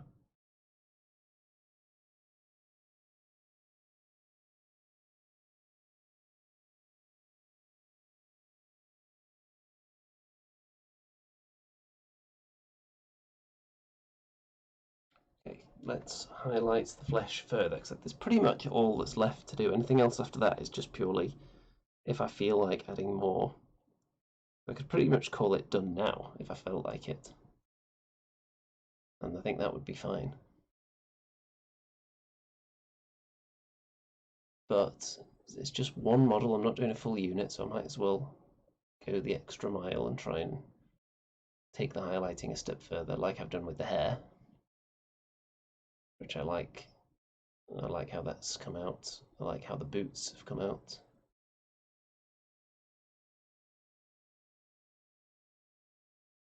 Let's give you a view of the butt. There you go.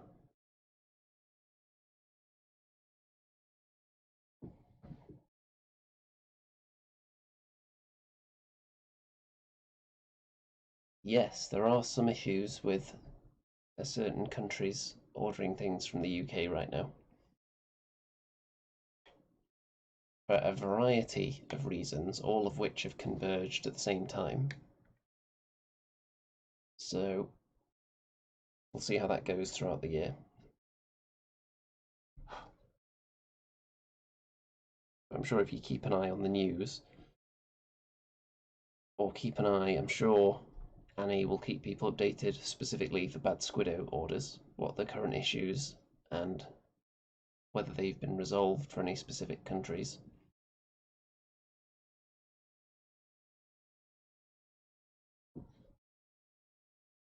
Okay, let's get the pale flesh for some nice highlights now.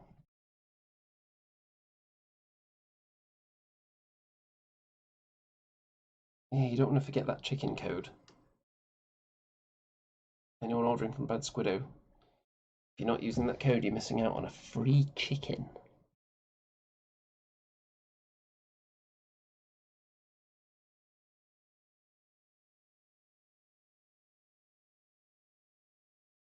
Okay, let's start the highlights. So, knuckles will be highlighted, and just like round the edges of some of these muscles.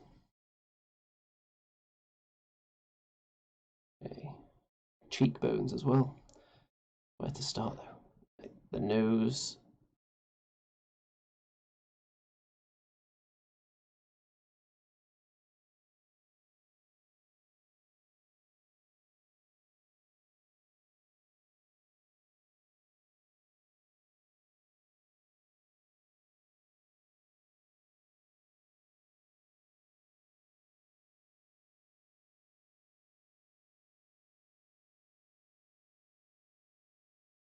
And I've got the previous colour that I used still mixed on the wet palette. So if I make a mess of any of these highlights, it'll be easy enough to fix when it's dry.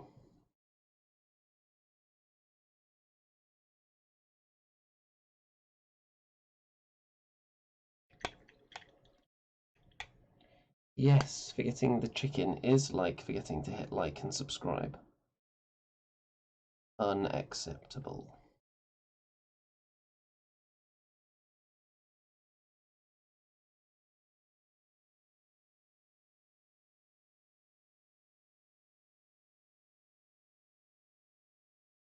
Bit on the ears.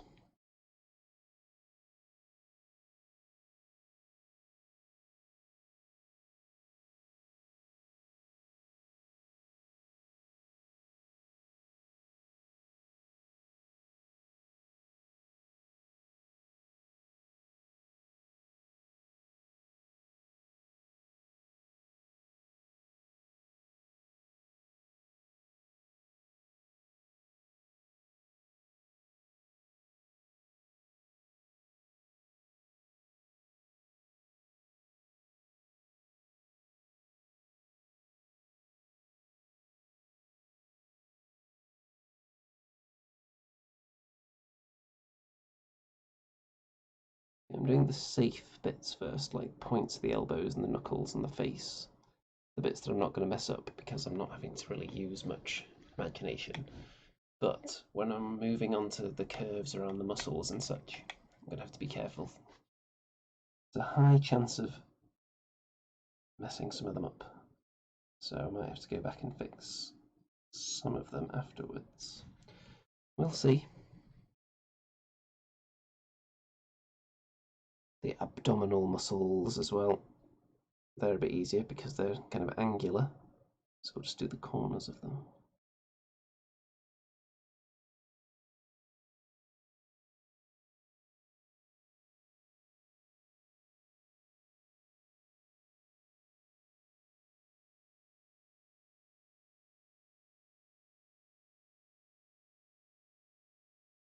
Like so.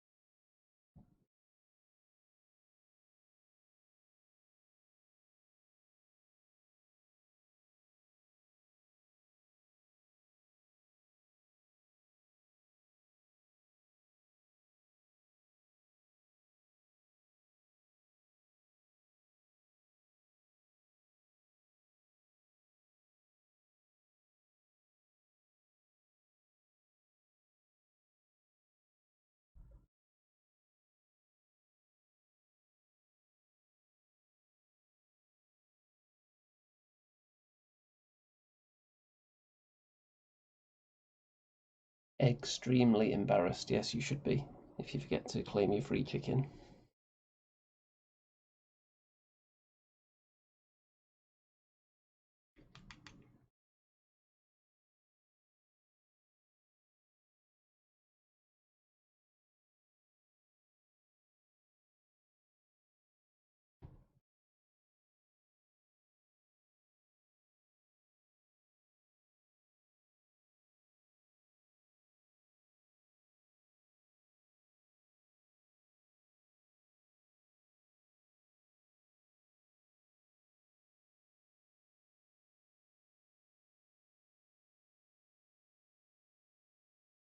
I'm not going in too heavily on this.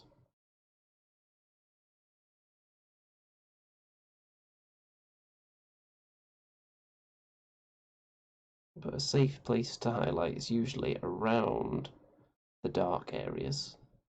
Like right next to the dark is where you want it to be the lightest.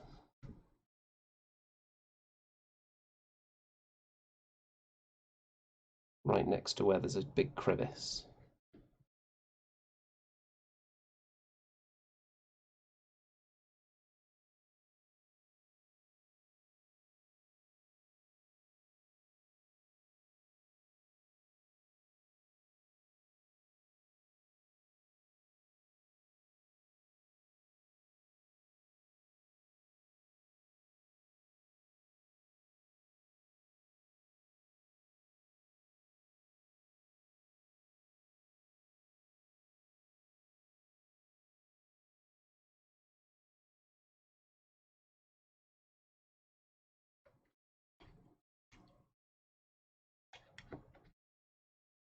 And again, if I think some of these are too strong, they can be fixed later. They can be toned down. I might do a thinned down flesh shade over them like I've done with the orange.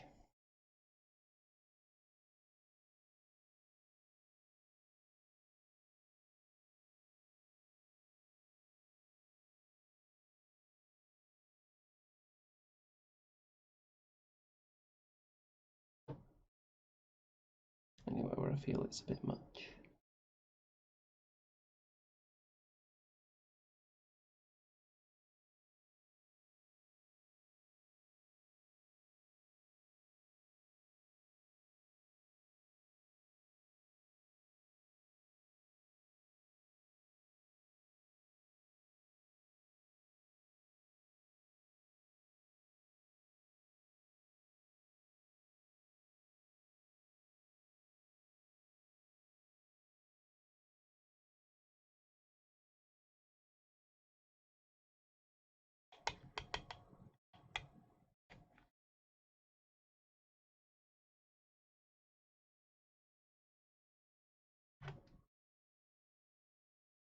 Yeah, I like to see lots of chicken puns in there.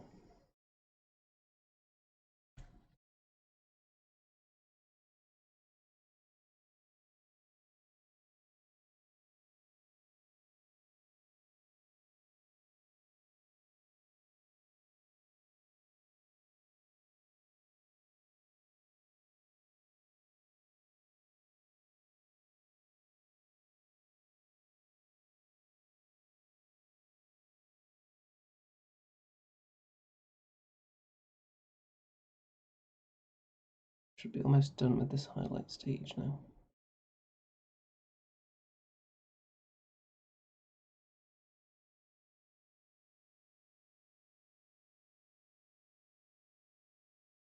And then I'll have to assess whether any more is necessary on top of that.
Okay, those are the flesh highlights.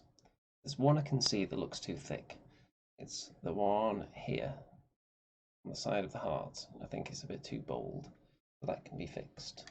Because I did that one a while ago, so it should be dry. So I can use the previous colour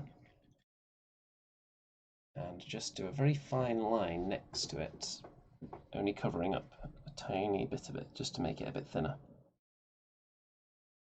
It's definitely slightly too bold. I'm being very careful because I'm working very close to the tattoo here.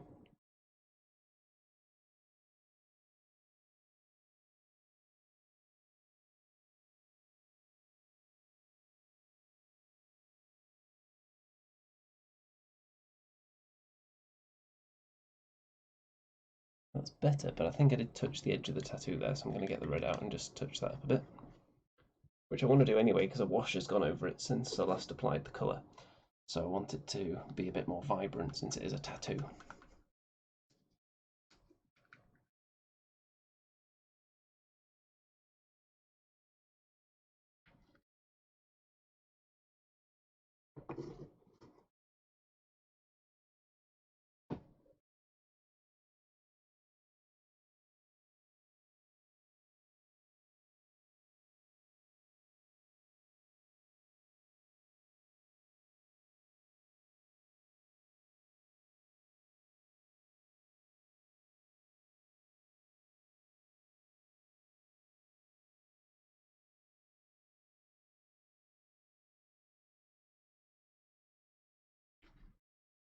Okay, there we go, it's got its shape back. I'll just touch up the other side of it as well to give it a bit more colour.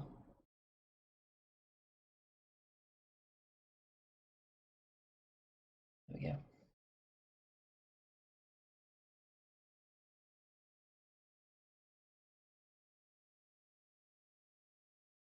So very, very close to being finished now.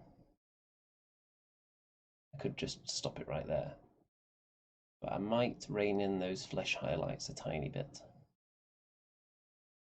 Don't want it to look too much like kind of flesh lightning. So a very thin down wash over the flesh now will tie it all together a bit, I think. Don't want to go in with another full wash and completely darken it. Okay, I won't be needing the fine detail brush again now, hopefully, so I'm going to soap that with my brush soap, just dragging it across the brush soap. Let's show you. Yes, this is the part that the brush soap lives in. just off an old blister pack. Dragging the brush through it, not smushing it into the soap because it's a fine detail brush and I don't want to ruin it. Then splash it around in the water, get rid of the soap, drag it across some tissue.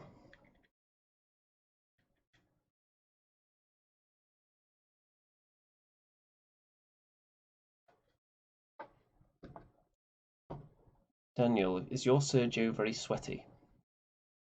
You should post a picture of him. Put him either in the Andy 2D6 orange, is that what it's called?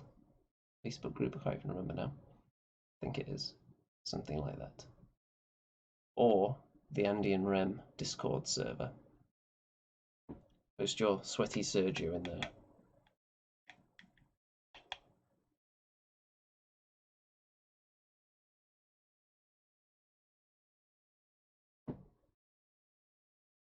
Okay, so I'm going to give it just a couple of minutes to make sure the flesh highlights are dry, and then I'm going to tone them down a bit.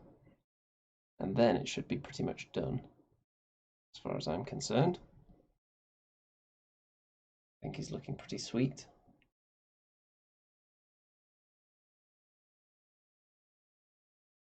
I'd like to see some really pro mega painters that do all kinds of 86 stage highlights paint this guy.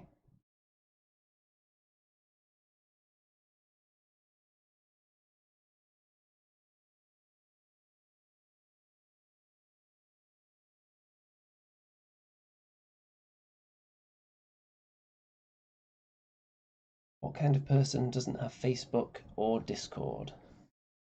Outrageous. Also, if you're on Twitter, you could tweet it at me as well.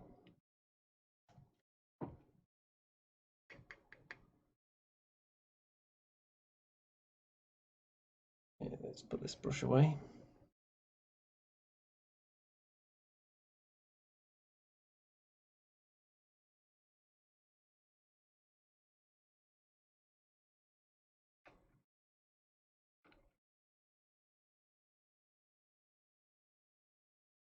Just rinsing off the brushes I'm not going to use anymore today. We're almost done. And I'm going to soap off that mangled, hideous brush that I used to mix up the purple earlier.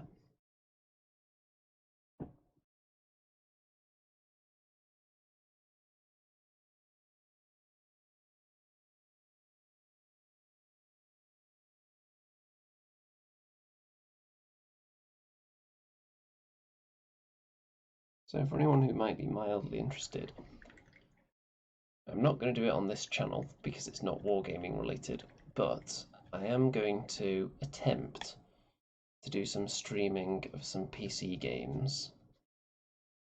And because it's not wargaming related and I don't need it to be on this channel, I think I'm going to try doing it on Twitch like all the cool kids do.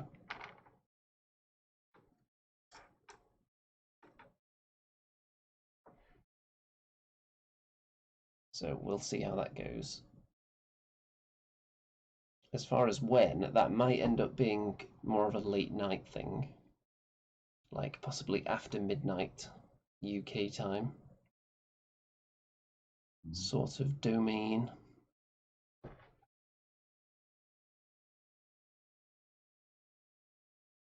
Daniel now follows me on Twitter. Excellent. Now you can keep up with my very infrequent tweets.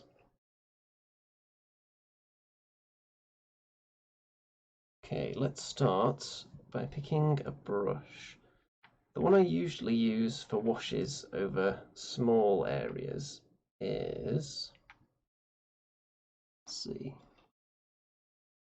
I've got a Citadel detail brush that's lost its point, so I mainly use it for washes now, because if you look at it, the end of it's pretty fat, so it's no good for painting details anymore, but it's still thin enough, so I think it's good for applying washes to small areas. Larger areas, it's too small, so you'd want something bigger. But I think this is going to be alright. So we're going to mix up some flesh wash. Where did I put that? Rickland Flesh Shade.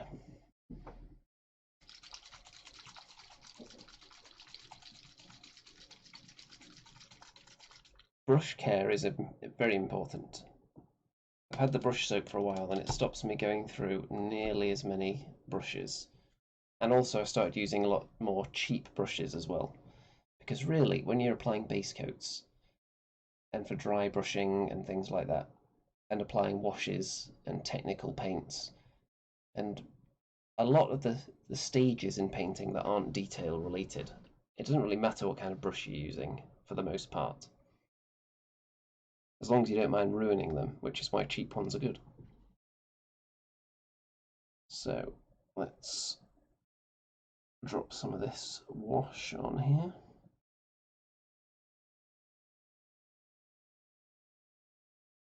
Then a little bit of water. So here's a tip.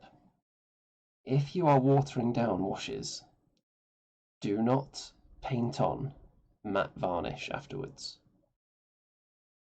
Because paint on matte varnish has a habit of breaking down anything that's been heavily watered down, especially washes. And it kind of reactivates them and they just flake off instantly. So I found that out from experience. So it won't matter with this model because it's metal and I'm going to be using gloss varnish first, which is usually better for that. But even with the gloss varnish, you don't want to be putting it on and then spreading it around a lot because it's a very fragile layer, a watered down wash. So be careful when varnishing it. Okay, let's try and tie that flesh back together.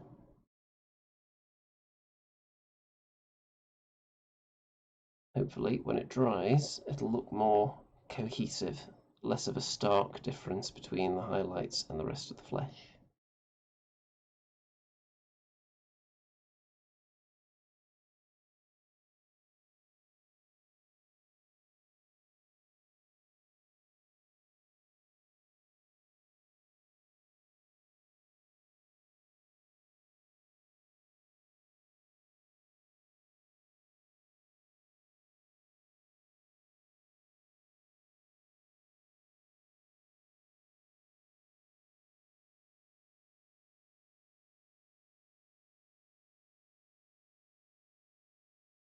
I guess if you're using a matte varnish that isn't water-based, then it might have different results.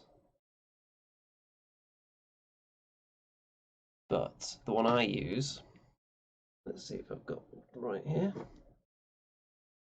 Army Painter Anti-Shine Matte Varnish.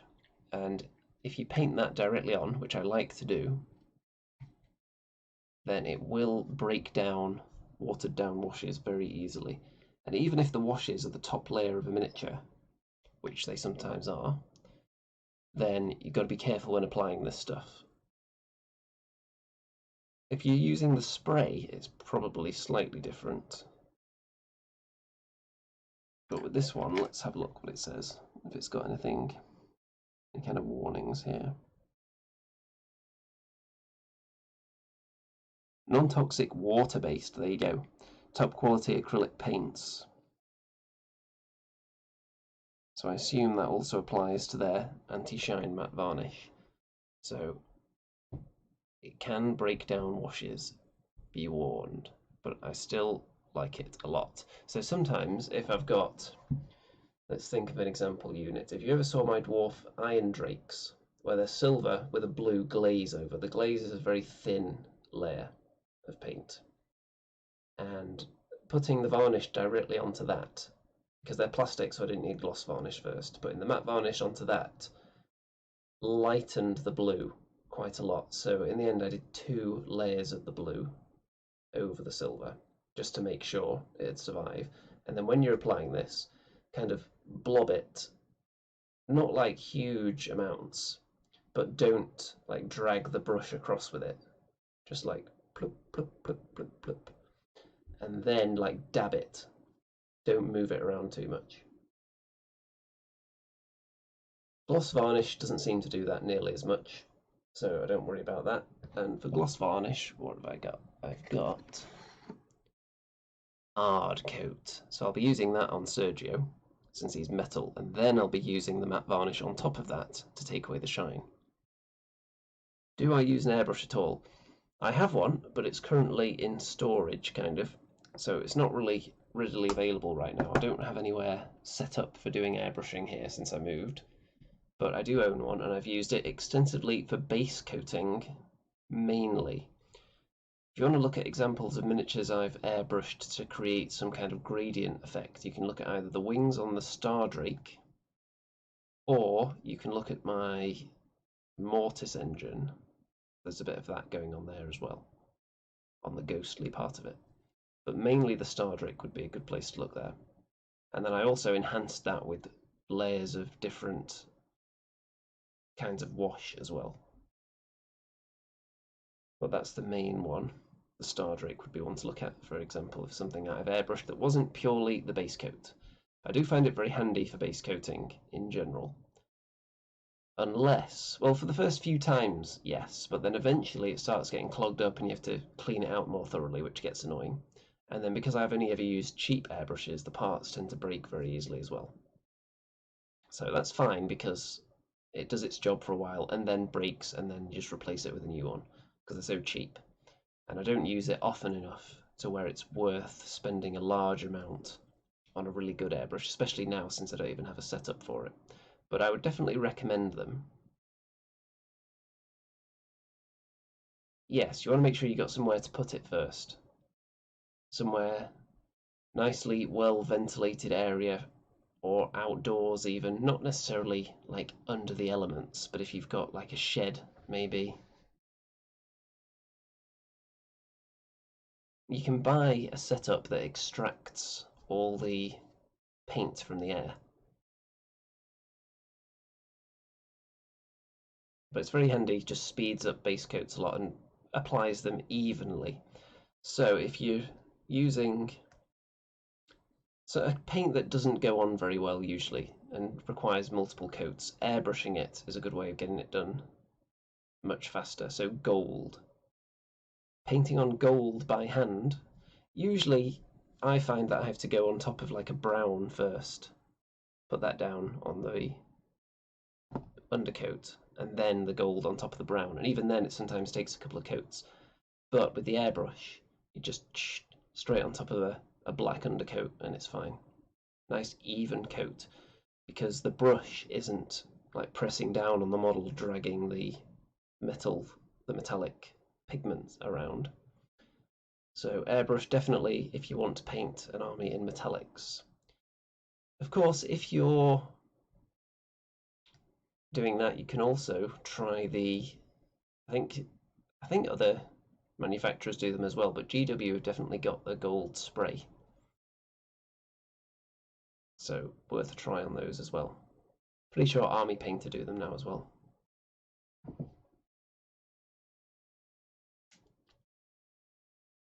But that was the big thing when GW came out with the Stormcast. They had their new gold spray, didn't they?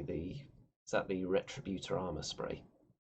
Pretty sure that's it. I've never used it, but I have heavily airbrushed with gold.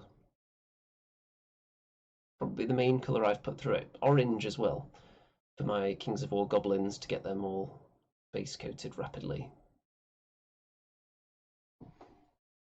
So you can actually see now that it's dried, I think those highlights have toned down quite significantly. It doesn't look like lightning anymore.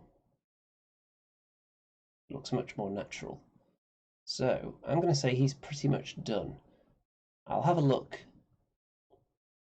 like really closely when it's fully dry later and make sure there aren't any mistakes to be touched up. But after that, I think he can be varnished.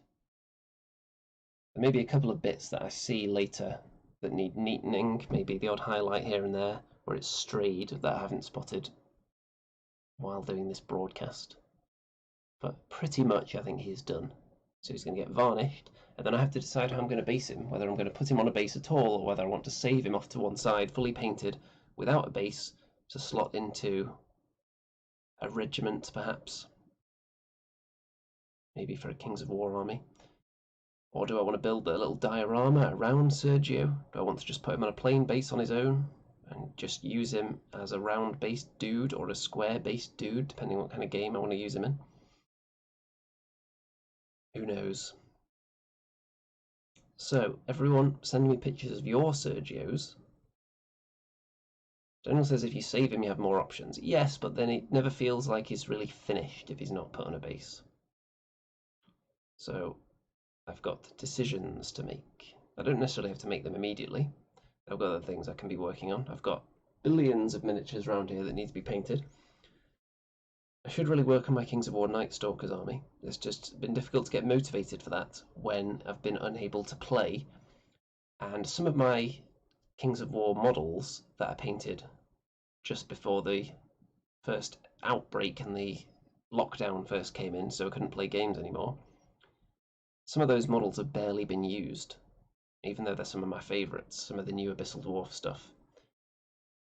So hopefully now the vaccine is starting to be rolled out across the world, at least in the places that have bought all of the vaccines anyway, then things can slowly, during this year, get back to a stage where we can actually be playing games in the flesh again. That would be nice, wouldn't it? Yeah, I'm not going to base him immediately. I'm going to think about it. If anyone's got any suggestions for what they think I should do with this Sergio, whether you think he should go in as part of an army, whether I should base him up, build a diorama around him, let me know in the comments after the show. Don't tell me now in the chat, because there's a chance I might not see it, because we're about to end this episode. So put it in the comments after the show. What would you like to see this Sergio doing? And send me pictures of your Sergio on the Facebook group, on Discord server, or on Twitter. And if you don't have a Sergio yet, why not? And if you're going to buy one from Bad Squiddo, don't forget to use the code for a free chicken, which you can get from the description in this video. Roshi is here. Hello there. A bit late, but you can always go back and watch in all its glory right from the beginning. So let's have a look at him from this side with the tattoo as well.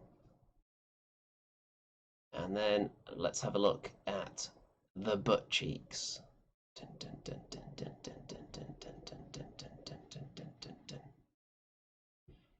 So let's get the thumbnail across the screen.